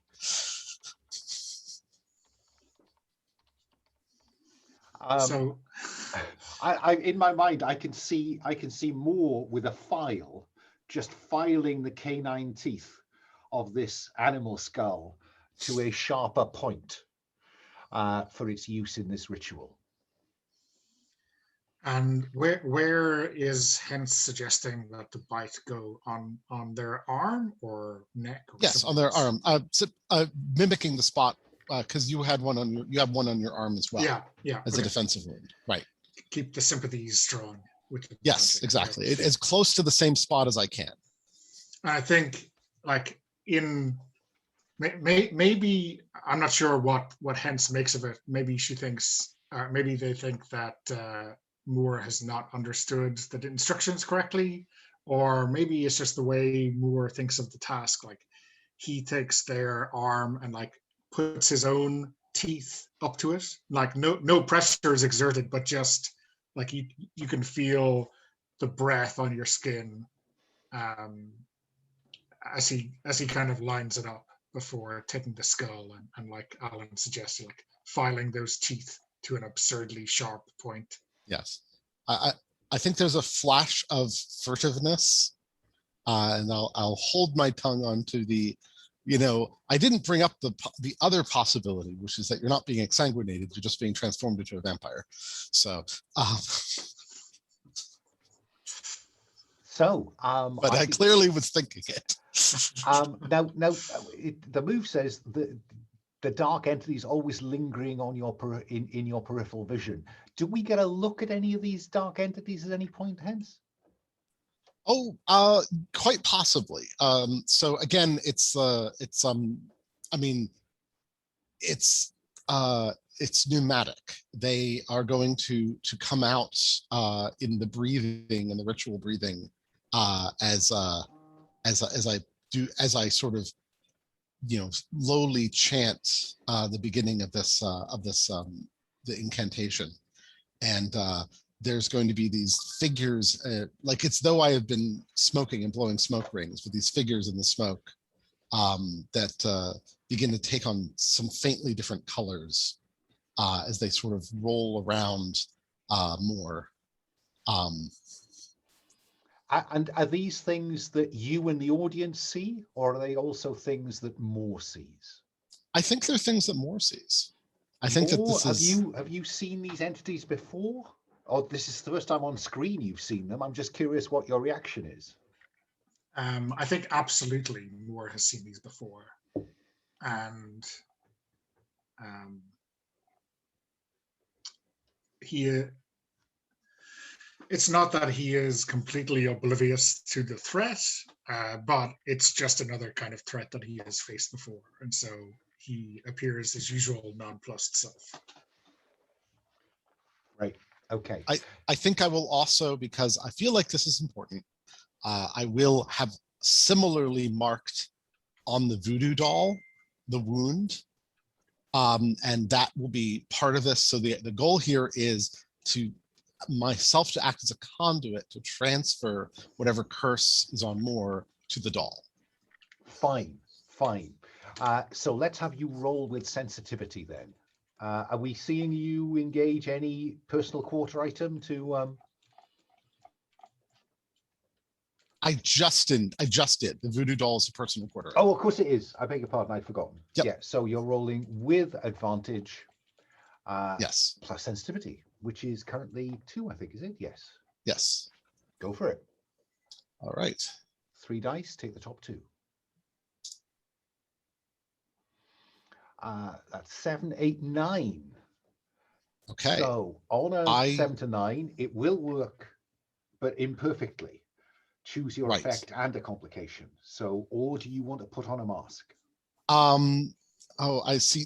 It's one of those things where I would this is always that conflict. I think that the obvious complication is that we have a vampiric voodoo doll loose in Hargrave House, and that seems good enough that the temptation to spend a mask to avoid it is hard to achieve. No, I think that's great. I think the fact that your voodoo doll is now animate and vampiric is brilliant. So I feel like, you know, the wound disappears from Moore, and actually disappears from me as well. And, you know, there's this moment where like we didn't realize it before because of the lighting and everything, but Moore is visibly more flushed, less pale than he was just a moment ago. And, you know, he almost breathes a sigh of relief, like you feel this pressure you didn't realize. And then we sort of like, okay, everything's fine. And then we look and the voodoo doll is gone. And there's just a movement out in the corner of the field. Yeah, I've always, you know, I must check out rules for creating new threats. The vampiric voodoo doll. Delightful. Okay, so Marta, Cremorne Gardens. I wasn't certain whether you, or even at Hargrave House, I wasn't certain whether you were wanting to go there and do a little bit of snooping and then aim to resolve one of the threats, one of the questions, or whether you wanted to do that from here. Yeah, what I was thinking was she has a framed degree certificate in a range of subjects. And for night work, it talked about, I didn't select that move, but it talked about helping Scotland Yard. So what I'm thinking is she has some connections with Scotland Yard, and maybe even that could be her job. It's not necessarily Scotland Yard, but doing work for them. So hang on, but you didn't take night work. No, I didn't. But I just mean like that sets the precedent that she might work with Scotland Yard. Well, look, no, let's not do that, because then you lose that option if you ever choose that move. We know D.I. Pettigrew knows you, because when he talked to Moore, the opening to Moore was, has Dr. Weiss been up to our usual tricks? Mm-hmm. And we are still needing some blowback, actually, from last night's night work. So I would quite like you, Marta, to be at Cremorne Gardens when D.I. Pettigrew is also at Cremorne Gardens. So you have a chance to, you know, get some information from him, but he has a chance to have a firm word with you about the work of a certain resurrectionist. Does that? Okay. Yeah. Sounds great. Yeah. That gives you a connection to Scotland Yard without assuming something around night work. Okay. So yeah, D.I. Pettigrew. I put him, I think, into the list of characters. spotless tweed coat, tidy moustache, smoking a pipe. He's aware of Hargrave House and the work they do, but will generally resent the hunters sticking their noses in things. He won't hesitate to knock the hunters down a peg or two if the opportunity presents itself. Do you have darkened threshold marked? No, I do not. No, fine. So he's not outright hostile. This is a friendly conversation. Dr. Weiss, I've had some reports of a certain, I will not call him doctor, a gentleman, but a certain man called Harley White. Harley has been seen around some graveyards recently. And I believe that you know this Harley White. And I just want to be certain, Doctor, that you are not in any way involved with said Harley White. Is Harley up to his old stuff again? I thought we set him straight on that. Doctor, it is a question for you to tell me whether you are up to your old tricks again. We both know that you have associated with this man before. Yeah, I ran across him in the the case of the missing corpses that I helped you out with. And I thought that guy learned his lesson. So I think this is the day move to convince Pettigrew to let this go. What are you afraid will happen if you fail or lose your nerve? She is afraid that Harley might get pulled in and rat her out. Okay. So I think that you are trying to make him believe something that is not true. So that sounds like presence to me. All right.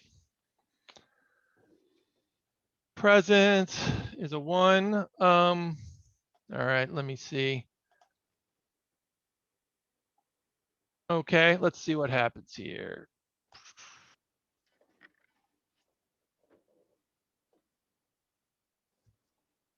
Ooh, a 4, a 5. Let's well, yeah, look, shall I tell you what's going to happen? Oh, yeah. Then you can tell me whether you want to risk a mask. Let's do that. Yeah.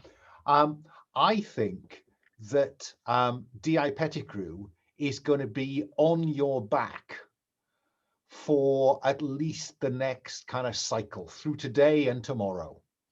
So wherever you turn, D.I. Pettigrew is going to have eyes on you. Yeah. Either his or some local policeman. Yeah. It might be worth, I know when we had the St. James's Street ghost, we had a new mask available. Is there one? Oh, yes, you did. Oh, yeah, there is. You did. And have I put it in? I can't remember. Yeah. Each hunter narrates a flashback the last truly fun day they had. Yes, but let me also put the one that is now live for the creature of the Limehouse Lurker. Somewhere here. There it is. And then I've remembered to put that in. The Mask of the Sun is available with the Limehouse Lurker. But yes, I think that it would be more appropriate to apply the Creature of Cremorne Gardens one, which is, as you say. Yeah, so I'll do that one. Let's start with you then, Marta. Yeah. You've improved that to a 7 to 9. But let's have you narrate the last truly fun day you had. Yeah, let's we'll say she's back in Germany. And we'll say it's she's wrapping up her studies, and so she gets her accreditations. And so it's like a beautiful day, beautiful spring day. She wraps that up. She kind of says goodbye to her, professor she's close to, and they're very optimistic about her, and then she also spends the day with, we'll say, her sister and her family, and we'll say one of the children looks like Hilda. Of course, Hilda inserts herself into every view that Marta has of the past, I think. Yeah, that's fine. Each of you has to do this. So hence, describe the last truly fun day you had. I've just realized I should go back to daytime. Right. So I imagine it's, we're talking late teenage years.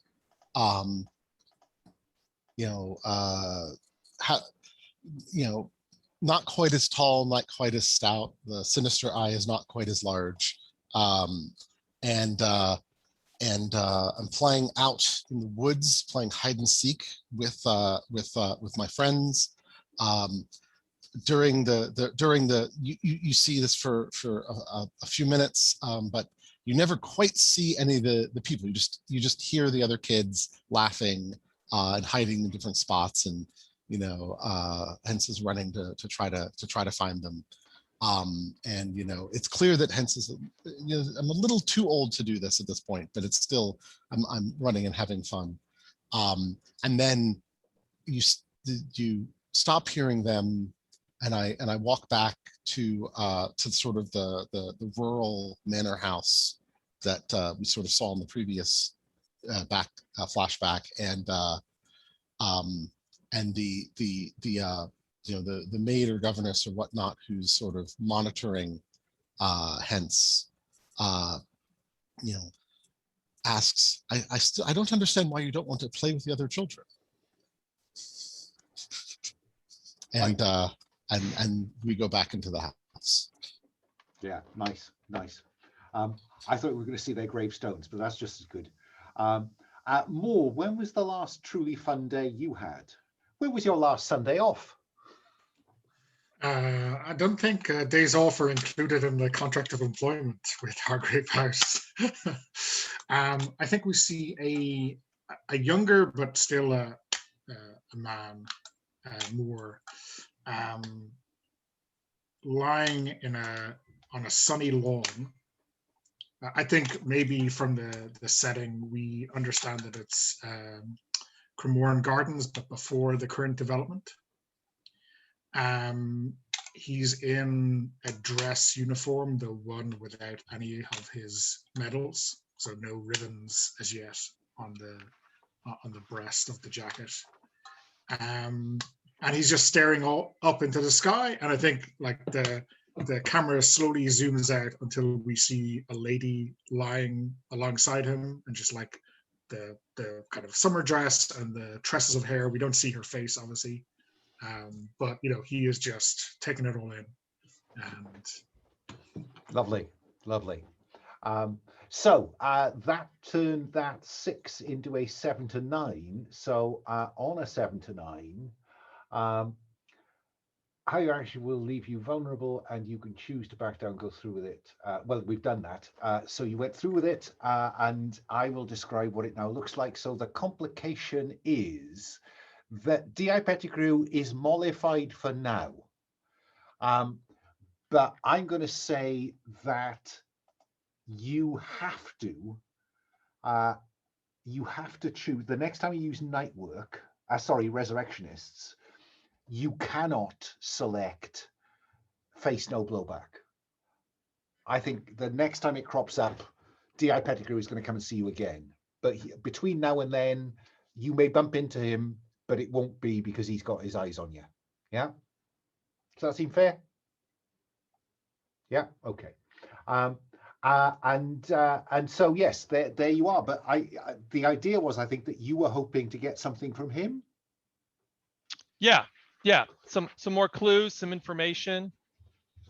Well, let's move straight to the information move then. I mean, you used presence to kind of make him believe that you were being honest.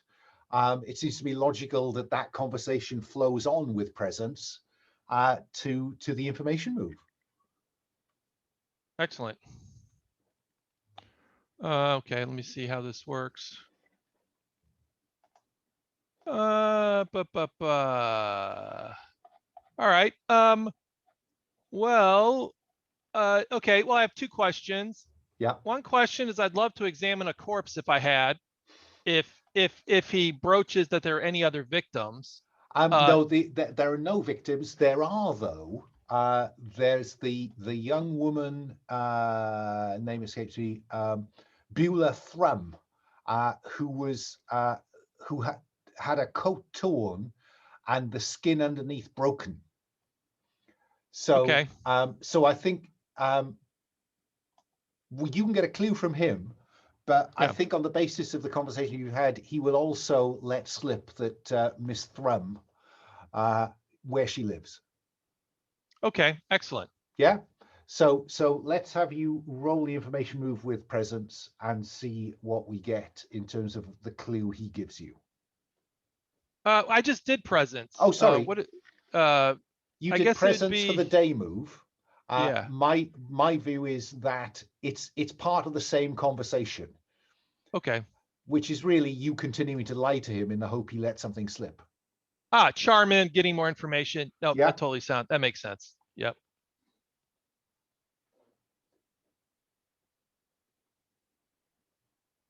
Six plus one is a 7. Whoo. So the clue itself, or a complication you encounter while searching. I think you will get a clue, and that is, I think that what he says is something like, of course, this whole issue of this creature, it's simply to drum up support, you know. Do you know how much money that man, the proprietor, Mr. Simpson, owes? And it is a stack of overdue bills is the clue. So it's clear that Pettigrew has no truck with this supernatural solution. This is just a publicity stunt to drum up some more money because Simpson's got a stack of overdue bills. But you can go and find Beulah Thrum. Okay. Shortly. So wait. Okay, I just want to make sure. So he's drumming up interest by killing people at his place? No, that it's not actually real. He's invented it. Okay. Okay. Yeah. But that Yeah, just no one's been killed at Cremor died. Gardens. No one's been killed. Absolutely not. No. okay. So he's just trying to make it I'm just thinking, it's not like a shark at a beach would make everyone go away. This is more of all publicity is good publicity. Gotcha. So Sounds good. The first question is the creature real or is it a hoax? It's very clear that D.I. Pettigrew has made up his mind that it's a hoax. Excellent. And he's putting it down to Simpson. He says, I don't know, I'm wasting my time here. I've got a stack of work to get on with back at the yard. Good day, Doctor. And we'll come to you and Beulah Thrum shortly. Meanwhile, hence and or more. What are you thinking of doing with today now that you're no longer cursed by the bite of a vampire? And I think you can remove that condition. Bitten by a vampire. Okay. Yeah, because I think that we've now got a rampant vampiric voodoo doll that I think is much more interested in the condition. Which is, just going to make my work life much more interesting. Around the house. Yeah. Around the house, yeah. I think maybe it's worth a trip down to Limehouse to see what's going on there. Because you also have a favor to do Elsie down there, haven't you? Yeah, this Bobby Lansing. Bobby Langseed, who is who requires a house call, maybe. So is that your objective, to go and find Bobby Lansing and see? Let's see what else might fall out. Yeah. Okay. Yeah. So Limehouse, I'm seeing narrow streets, tenements, washing strung across the street. people sitting in alleyways, people insensible round, and how are you going to find Bobby Lansing? I mean, this is Elsie's patch, but she wanders quite widely in search of trade. Yeah, so I imagine if I stop by an early house and tip, or order a drink and then like leave a few coins on the counter, the barman might be willing to give me a little bit more intel. Okay, well that sounds like a day move to me. What's the worst that could happen? What is the worst that could happen? So you tell me. Well, I mean, the worst that could happen is whatever random bar I pick it is rather more attached to Bobby's well-being than I could have suspected. Okay, so if he's a regular here and is friends with the barman, then fine, that's a good one. So let's go with it. What approach are you taking? Do you think threatening him, vitality? No, I mean, I think it is. I think the money up front will be. It's just brass tacks, right? Reason seems to me. Yeah. Okay. Yeah. Roll with reason then.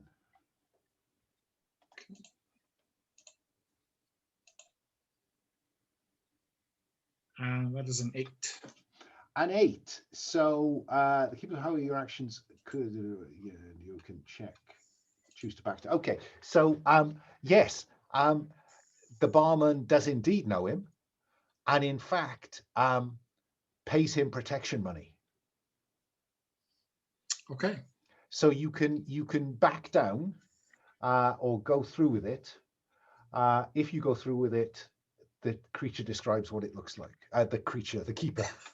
Or you could put a mask on. No, I'm happy to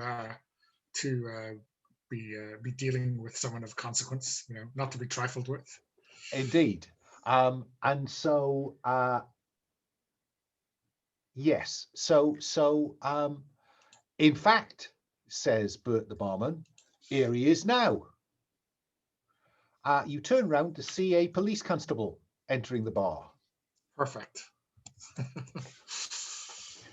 Now I'm conscious it's 10 past the hour. Shall we take a quick 5 minutes before we play to finish? Yeah. So back in our seats at 15 the hour. See you then. I'll pause the recording. Okay, back from our final break. So we broke with more facing police constable Bobby Lansing, come to collect his protection from the Dog and Whistle pub in Limehouse.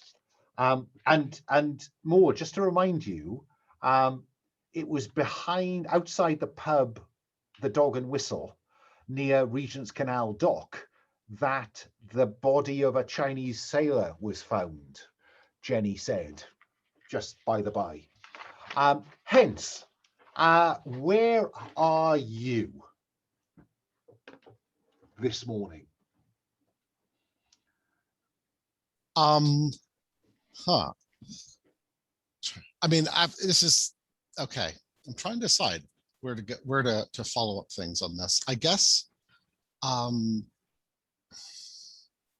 you know what?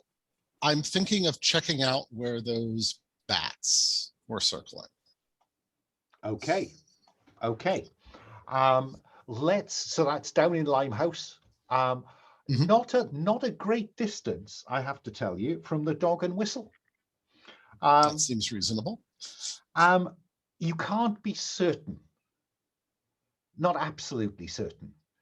It was nighttime, but as we see you walking around, starting from where you were last time, trying to work out where did you see those bats, and then wandering through Limehouse, you come around a corner pretty convinced that they were over the Limehouse School, which is actually the Limehouse workhouse.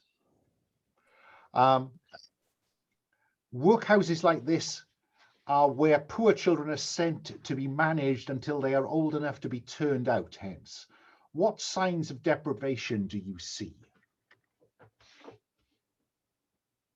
I see that they have like an extension on the house that was shoddily put together to just add more dormitory space, and you can just see that the floor is buckling, and that it's ramshackle onto what had been, you know, so previously like an older, better built house. Yeah. And So they a clearly, kind of, where these kids are staying is not a priority for the people running this workhouse. yes. So a relatively small brick-built building, but with this wooden, rather ramshackle extension built onto the side. No, that I can picture that. That's great. And just so we know more, the dog and whistle, dull brass fixtures, a stack of tin mugs, painting of a dog, but no whistle. The pub caters for sailors and folk who work at the canal. How do you know this? I think I might have spent a few mornings here myself, you know. Maybe under the guise of following up a lead, but you know, sometimes these longshoremen and sailors know a thing or two. Yeah, fine. And Marta, what is distinctive about the address you've been sent to for Marta Thrum? Not Marta Thrum. Your Marta. She is Beulah Thrum. Yeah. How about it's in a less wealthy part of town? And somebody who usually doesn't actually, let's say it's from a part of town that's far away from the gardens. Okay. And not you know, there's a place closer that they could have gone to. Right. Yeah. Lots of parks between North London and the Thames, and yet Yeah. they were attending Cremorne Gardens. Fine. Mm-hmm. More. Bobby Lansing's come in. What's your what? How does this go? Well, I think maybe I should I'll buy him a drink. I know he's partial. And obviously I'm here to speak to him because the barman knows I've asked for him. But I think maybe I'm going to ask him to give me some information about the Chinese community here. I'm curious, and maybe I drop Pettigrew's name. Oh yes, of course. D.I. Pettigrew. And I suggest, though I don't say, that I'm here helping Pettigrew out. Yeah, I mean, I keep thinking you need to boost your presence because you spend a lot of time lying to people. So yeah, I think implying that you're here at the inspector's behest will break the ice positively. Yeah. And I think that means that we don't need to resort to a day move. We could go straight to an information move, I think, with presence. Okay. Okay, so let me grab these dice. Well, there you go. I've got my comeuppance. That's a 5. Okay, so you're not going to get a clue. And he sees through you. He says, yeah, I think maybe it's time to take a mask. I've added the mask associated with this threat. It is the mask of the sun. Each hunter narrates a dream they once had of primordial earth. Or you can go to one of your own if you want to start telling us more about more. I will go to one of my own, seeing as it's been asked for already today. So I will narrate a flashback to the event that eventually forced you into servitude. And I think we see whatever spirits we saw earlier during Hence's ritual gather above Moore's unconscious body. in fact, if you were to be told it was a dead body, you wouldn't see anything that would gainsay that. And there is signs that that Moore has been taken or possessed by some dark spirit.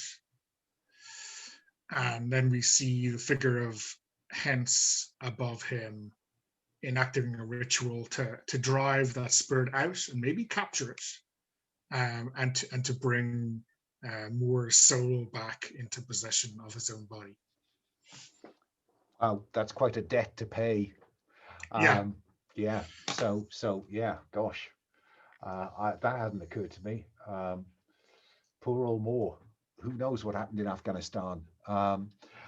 So yes, that's very cool. So that gets you to 7 to 9, and you will get a clue with a complication.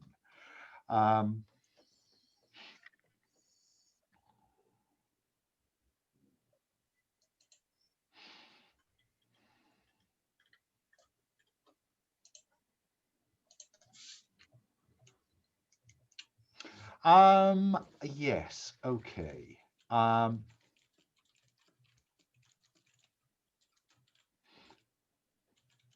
In conversation, he tells you, yeah, that they're a good sort. The local Chinese, most of them sailors or come from sailors. Prone to drink, some of them, but they're not alone in that. In fact, this very day, I had reason to have words with one. Gone a bit heavy on the drink a bit early in the day. And he says to me, could I hear the child? And I says, what child? And he says to me, there was a child in there in that alleyway telling me I should stop drinking. Well, I can think of lots of people who would say stop drinking, but the kids around here, not a chance. They'd prefer your piss so they could pick your pocket. So the clue I am going to put in the list is a drunkard claims a childlike voice. There we go, up here. Claims a small childlike voice from the shadows has been castigating them for their excessive drinking. Okay. The complication is that he knows there's more. He knows that, he says, what else? Because there's a look on your face that says, that was the opener. Now I have some business with you. How are you going to broach your business more, or are you going to cut and run? Well, I mean, the rule is, when someone asks for it, they have to get it, right? So yeah, I think, he gives a look, and we talk about the football or whatever it is, and finish our pint, and then I stand up, and I'm kind of, I'm not particularly taller than him, I imagine, but I'm still looming. Oh yeah, over him. You have a military bearing. Yeah. And I say, it's of course of no consequence to me how much you drink. But the next time I hear that you've been leaning on one of my contacts, well, being known to your superiors as a drunkard will be the least of your trouble. Now, I do have the option during the day to invoke the night move when I think there could be serious consequences. So I am going to invoke the night move. So what are you afraid will happen if you fail or lose your nerve in this confrontation? I guess he may decide to go to Pettigrew himself, and then my ruse will be unmasked. Yes, I think that's fair. I think it could be worse than that, in as much as he could take that rosewood truncheon that he is currently just patting at his thigh, and use it on you. So this could devolve into, I'm a policeman and I can do anything to you, sunshine. It could very well. Yeah. You can choose to back down or go through with it more, knowing what the stakes are. No, in for a penny. I think this is vitality. This is who's got the biggest dick, isn't it? Yeah. So roll with vitality, please. More. So in terms of what I could bring to bear for advantage. Well, there is that blackjack that that we noted in the chat that you didn't need to invoke to get advantage. So or there's a piece of a cuckoo clock that you could put in his hand. Yeah, or the tiger. tiger. Yeah. I think we'll go with simplicity, right? He looks at his truncheon and, like, that is not something I'm afraid of. And out of the sleeve drops the blackjack. Yeah. As your eyes meet across two half-drunk pints. Yeah, I mean, in this is come and have a go in London parlance. It certainly is. It certainly is. So you are rolling with advantage plus vitality, which in your case I think is 1 or 2. It's one. It's just one. Yeah. Okay. Okay, so that is an 8.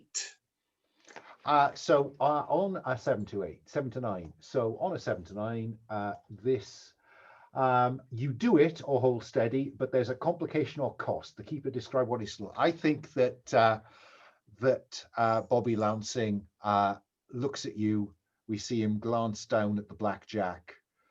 He looks at the barman and smiles and says, "I better get back to me beat then, Bert." And he looks at you and he says, "I'll see you around, Mr. Moore." And I think the complication is you have fulfilled your obligation to Elsie. He will leave Elsie alone. But I think that given that Limehouse is his beat, there is a good chance that he will turn up at an inconvenient moment, Mr. Moore. Yeah. For the investigations of Hargrave House. Yeah. Yeah. Let's cut to North London, where Marta is approaching the house of Beulah Thrum.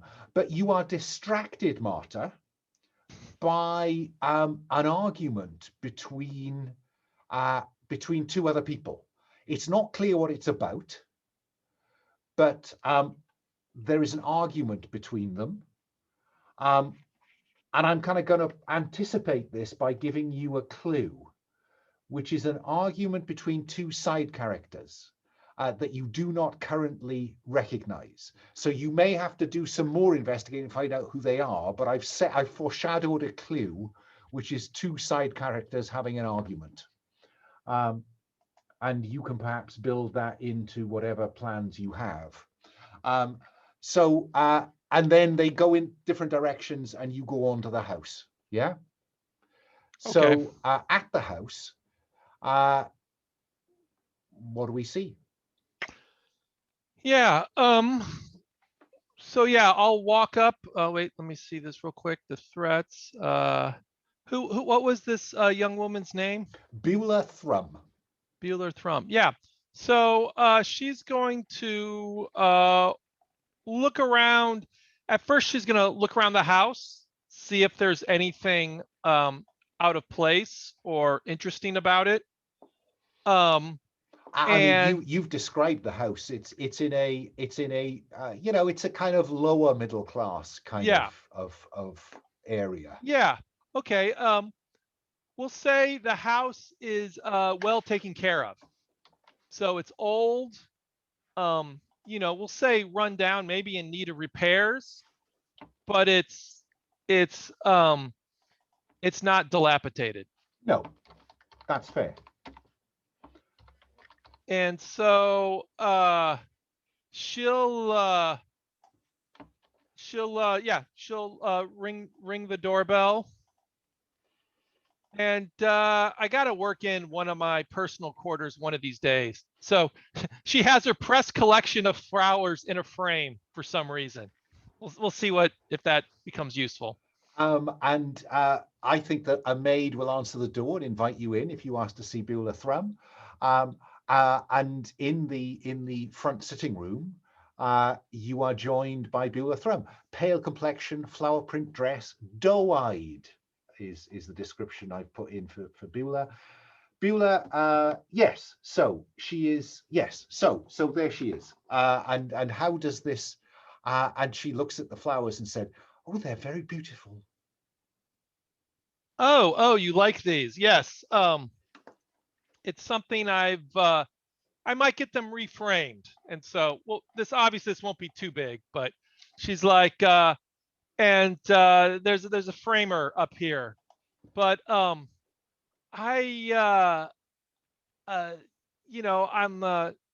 let me see here.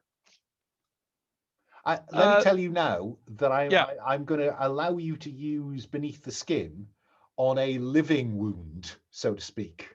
If you wanted, if you can get access, because she was her clothing was, her coat was torn, and her and whatever it was attacked her, broke the skin.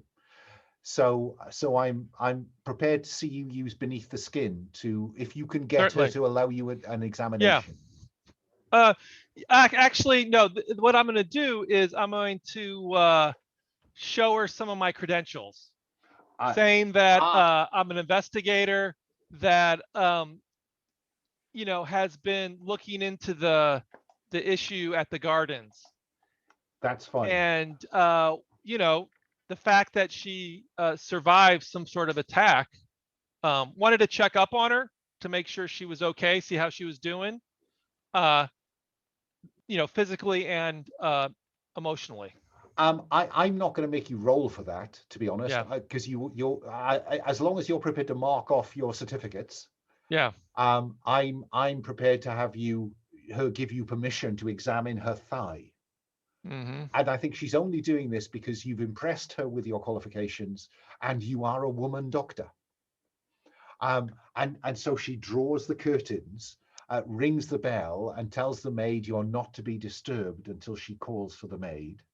And then we'll see her delicately drawing her petticoats up. Yeah, and I'll let you cut straight to the information move. All right. I guess. Oh, with advantage.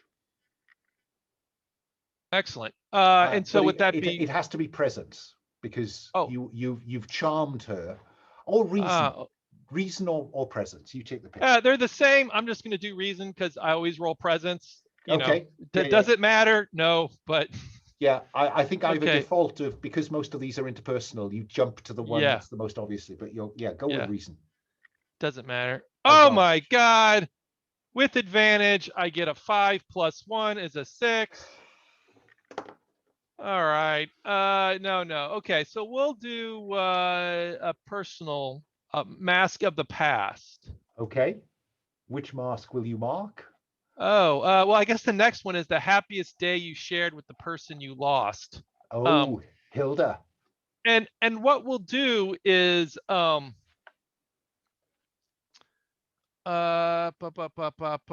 this is what it is we built a fort. So there was, maybe there was I don't know, did they have I don't think they had cardboard boxes back then, but we'll say there was some pallets, there was some crates, and we were able to build a fort. Orange boxes, wooden boxes, yeah. And I think I'll tie it to the last time is I watched the young cousin like Hilda, or the young niece like Hilda, doing something similar. Love that. So that increases it to a mixed success, which is there's a complication either with the clue itself or a complication you encounter while searching. And okay, so let me give you a clue.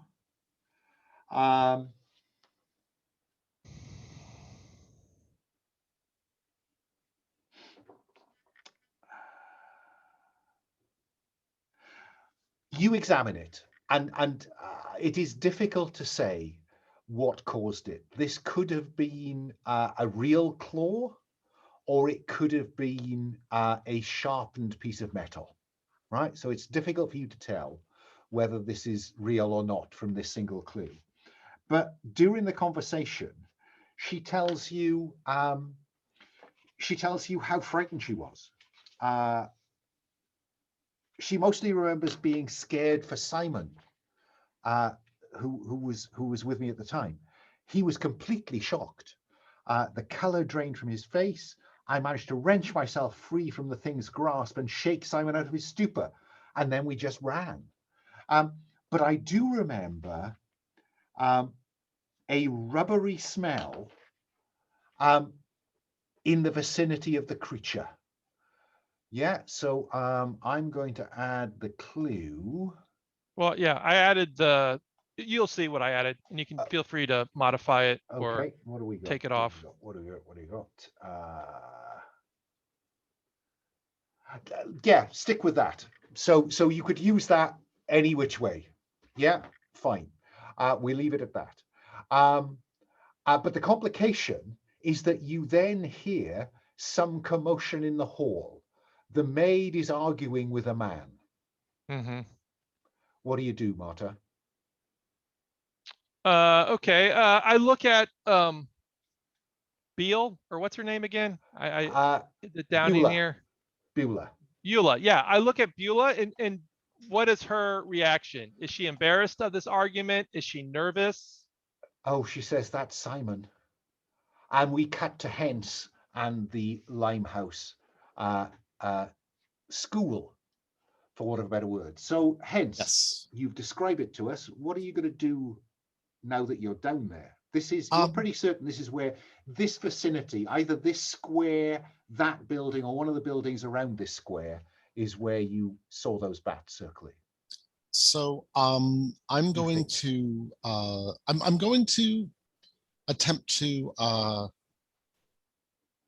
going to sort of, I mean, for lack of a better term, investigate the area, like poke around, look, see where I can get access to, see if I mean, I stand out and it's during the day, so I'm not going to be able to sneak into any place. If I feel like, I mean, I'm trying to get a lay of the land right now because I'm doubtful that, you know, this vampire is, well, could be hiding in the school, but probably nearby is my guess.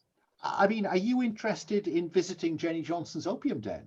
Because that's where she's got the bodies. Or more broadly than that? I mean, I was hoping that Marta would take a look at the bodies, being, fine. You know, okay. The doctor. Okay. We'll leave that. I mean, I feel like being in a room with 3 corpses is going to be pretty stressful. So I only want to do that if I have to. Fine. But yeah, I suppose I'm trying to get a feel for, you know, whether there's anyone who catches your eye, and I'm going to suggest that. An unkempt, grey-haired woman wrapped in a blanket, complaining of the cold, just finishing her drink in a doorway, and it just looks like she, you know, it looks like she lives in that doorway. Then I'll go and talk to her and see if I can. I'll go Dexter side forward so that I'm less intimidating and be as personable as I am capable of being. Oh, it's always so bloody cold, isn't it? Drags that, and you can see that the gin bottle she's been drinking from has a dreg in. She says, but you know, keeps the cold out, dear, and drains off the rest of the gin. What's a nice setup young person like yourself doing here then, down this neck of the woods? So I'm here to try to investigate these unfortunate deaths. I was just wondering if you had seen anything out of the ordinary in the last few days. Deaths? There's always people dying in Limehouse, darling. But usually their blood remains in their bodies. So you're telling her about these exsanguinated bodies? I'm just trying to judge how widely you want this to be known.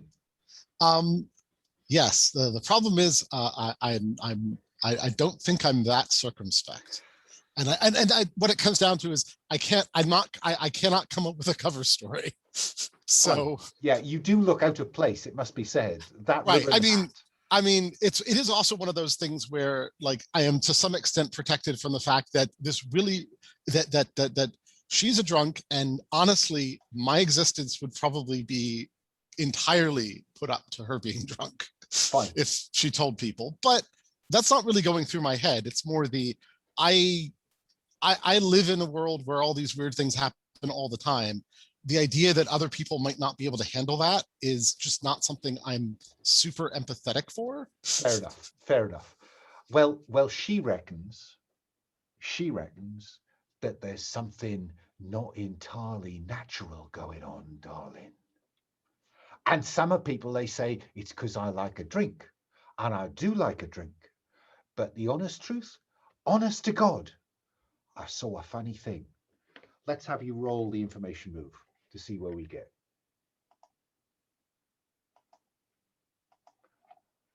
You tell me what do you think you're, because the approach sounds like composure or presence to me.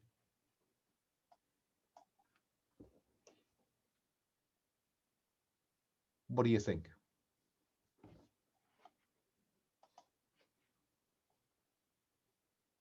Mendel, are you there? Oh, you're muted. So I'm going to go with composure. I figure it's the same either way, but Fine. I feel like it's more the letting her talk and withstanding her alcohol breath and her like just, you know, not being discombobulated by interacting with a person. Fine. For a protracted period of time. So roll 2 dice plus 1 then. Okay.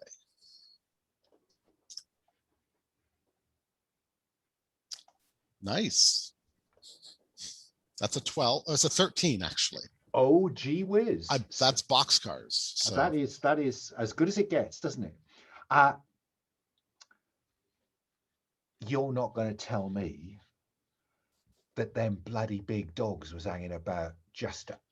You never see dogs around here. They fight one another over scraps. You don't see a big bunch of them patrolling the place, do you? The clue you get then is a side character claims to have seen a load of, hang on, you're cracking along on the a great gathering of dogs, and she says, I swear one of them was a wolf. Okay. Yes. In these times, it cannot be ruled out. So most certainly. Mm-hmm. So there we go. Just edit that down so it makes sense. There we go. Okay. Let's go back to Moore. Where is Moore going? Now, I did point out this is the pub behind, in front of which another body was found. So I don't know whether you want to do anything with that.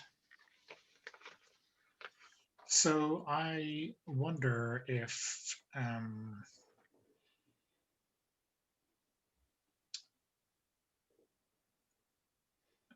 yeah, I think maybe working off one of the earlier clues, this passage, hallway, or thoroughfare that has been made unreachable by the sun, you know, maybe I can, you know, look for that particular location, or is that just kind of doubling down? I think that's going to be tricky because, you know, as you look around, a lot of the windows are boarded up because they've got no glass or shutters in them. So I think it's almost, it's written to be as broad as possible. Sure. Yeah. In which case, yeah, looking for places where there's signs of wild dogs or wolves, if we can, you know, ignore exactly how Moore gets that information from Hence. Oh, we always can, absolutely. Yeah. And maybe there's, I mean, maybe there's, is there, sorry, let me just check our safety tab. Yeah. I don't want to introduce dog fighting because there's harm to pets and domestic animals. So I guess just looking for signs of, you know, wild or rabid creatures roaming, you know, to track those down. And I suppose your eye falls upon a gang of feral children. Uniformly filthy, frequently foul-mouthed.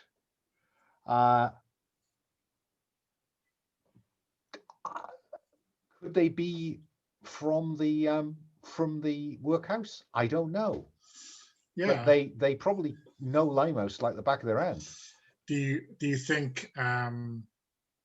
Gosh, would I put up in Pearl another one of my informals this session?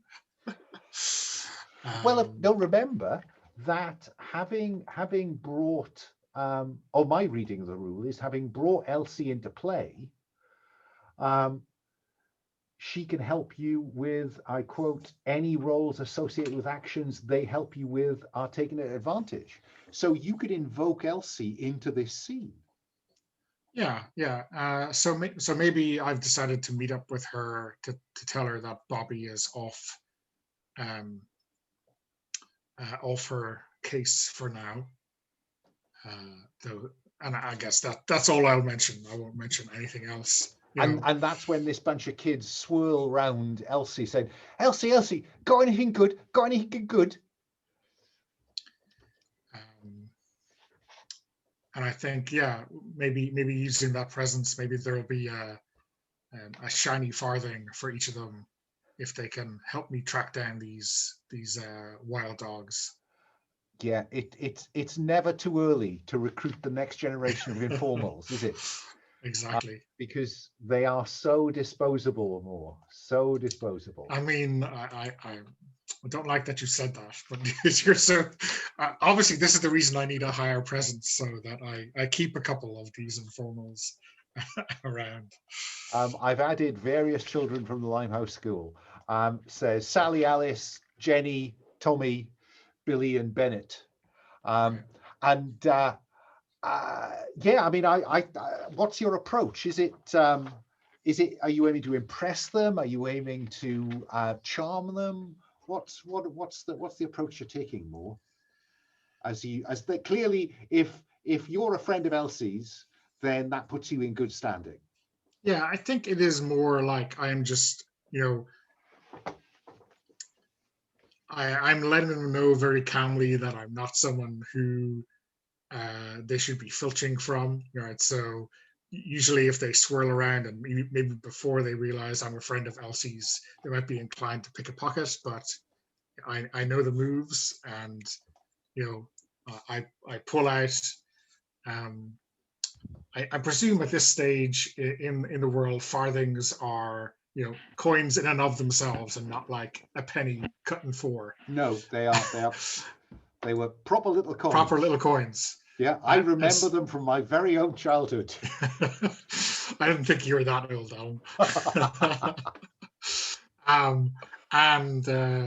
Yeah, I think like a stack of them will come out of the pocket and say, you know, with me, you're much better off getting paid than getting caught stealing.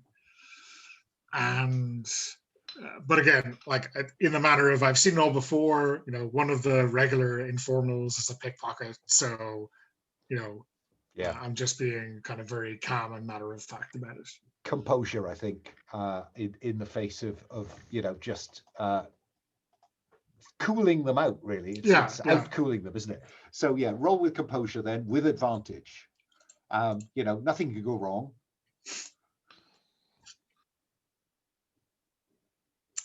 Well, funny you should say that. That is a 6. Gee whiz, you guys. I think that do you want to put on a mask? Do I want to put on a mask?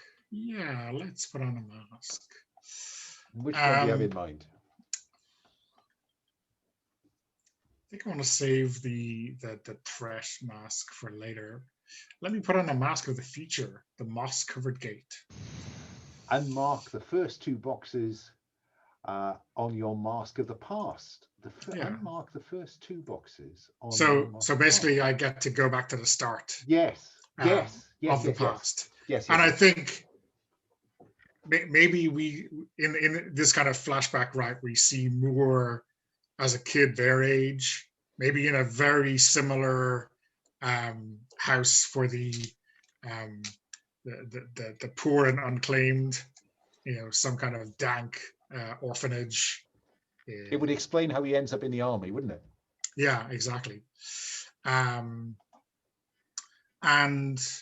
yeah, I think he knows, maybe we see that he knows exactly what they're up to, and maybe we see a little bit too much familiarity that with exactly the kind of place they live and what they can expect of themselves. So he is keeping a protective eye out for them. And Sally says to Elsie, "But today, Elsie, we've got something for you." And she holds out a hand, and there's grubby boiled sweets caked in muck. And Elsie kind of looks at these and says, "Where do you get those, Sal?" And Sally says, "We found them down there." And the clue I will give you is, for the lurker, oh God, I find these and then I lose them again. Damn.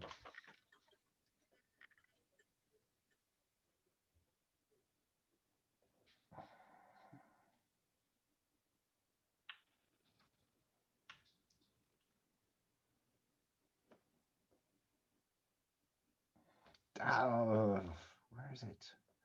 Oh, this is just bonkers.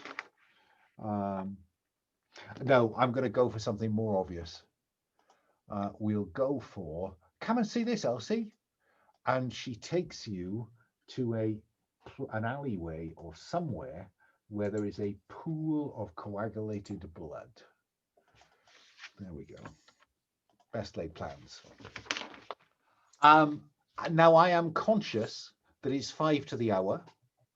I am inclined to say that that's where we'll close out today, as Simon bursts into the sitting room where Marta and Beulah are sitting, and that's where we'll pick up next time. While perhaps Hence and Moore, separately or together, begin to continue wandering around Limehouse. Does that seem reasonable? Not quite where I wanted to get to, but I think looking at the clock, it's the best we've got. So I'm going to well, can we do a quick stars and wishes? So let's start as I started at the beginning. I think, Greg, any stars, any wishes? Yeah, let me think. Well, I really like how the unseen and the echo of the night work out. That's really cool. I think it doesn't get in the way of play and really prompts a lot of cool connections. I think that's really awesome. Yeah, I love Hence's crazy rituals. Those are awesome. And I totally have loved hearing more of Moore's backstory, right? Before this session, Moore just kind of worked for Hence. And now I think we've learned a lot more, seemed a lot of his tougher side, which is pretty awesome. Yeah, more and more. Yeah, more and more. And looking forward to more as well. As far as wishes, I think it's just me. As kind of what I mentioned, I don't know if other heard it too, is it definitely seems like a lot of these PBTA games, as Alan has alluded to, they add more things to kind of prop storytelling, but it is some more cognitive overhead. And so I'm just kind of curious is what's the right balance on that, you know? So No, I get that. I get that. that's really neither here nor there. So Donna, stars, then wishes. Yeah, I'm kind of loving the direction we're seeing Marta take, Greg. You know, the way that like the spine of all of her stuff is Hilda, right? And you know, everything comes back to that relationship, which I'm not sure whether it would last in a kind of longer term play. I think maybe it would, but it's great to see a common thread through every single thing that she does. Um, and for Hence, yeah, I think I'm just echoing what Greg said, like loving the ritual and the kind of strangeness of their approach to everything. Yeah, so I really like that. And Alan, yeah, a lot of juggling, and I think this session more than previous, we've been all off doing our own things. So yeah, good work on the kind of shifting spotlight, and especially in conjunction with the complexity of the scene types, and you know, it's time for a lie down maybe. Yeah, I should go and have a stiff drink when I finished. Yeah, Any wishes for next time? I think I'm not sure whether it's kind of a mechanic that slowly unveils, but I think the kind of opportunity for Marta and Hence to kind of get their like this strange science occult thing going. I think we might be able to see some combination, you know, which would be awesome. I'm conscious that we didn't get a chance to see Marta's lab at Hargrave House, which was, I think, a wish from last time. So, I've rolled that on, but I guess that largely boils down to Marta making that decision, or somebody else setting a scene with Marta in her lab. But I will keep it on the list. Mendel, any stars, any wishes?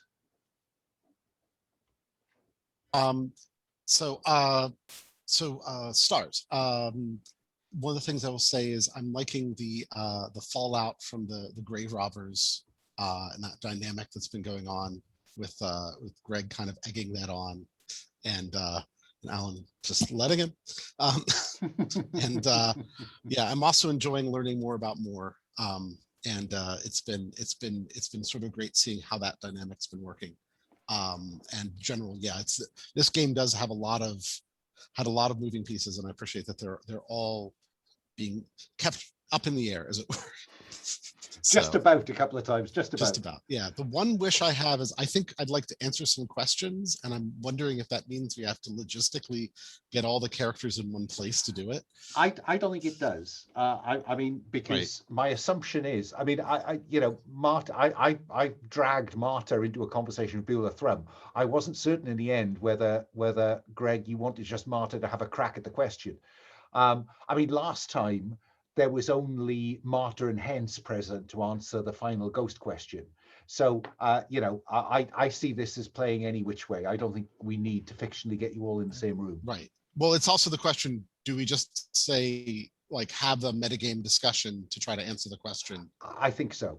Okay, so that's something I would like to see. We have a bunch of pending questions, and we have ample clues to start answering some of them. And it might be nice to kind of feel like we're making progress on these threats. I'd agree, and that's my slight. I thought I'd get to there today, and I my timing's gone. Well, as you know, my timing went very badly on that first hour and a half. But yeah, I was certainly aiming to get to a question. I think we might get to a question very early next session, because Marta's well placed with some of the protagonists to ask that question. And so the way I'd play it, I think, would be that I'd go to Marta in the same way last time I went to Hence first, I think, because you were on site, and then we throw it open. Sounds good. In terms of stars, yes, I'm enjoying the unseen, the echo in the night more than I thought I was going to. I think that's really a cool bit of tech added in. I too am enjoying the gradual reveal of Moore's humble beginnings and tough life. I think that's going very well. And, you know, thank you, Mendel, for an animate vampiric voodoo doll. I don't know if I can bring him back in, but I will do my damnedest to have a vampiric voodoo doll I mean, appear again. it can just show up in like little asides every once in a Indeed, while for the indeed. next 2 sessions. You know, it's like it doesn't have to be resolved or anything. No, it doesn't. You know, I'd rather wish it had been in place before we had the dog-headed child. I mean, Alan, I think if we're all out of the house, it's a perfect unseen, right?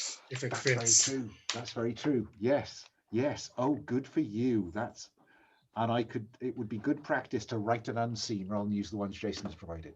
Okay. My wish is I just need to get more confident with the cycle of play, I think, and just feel that at the moment I feel like I'm okay, and then whoa, and then whoa. But I think that's just about practice. Whether I get there in 5 sessions, I don't know. But I appreciate all of your patience. I'm going to stop the recording. There we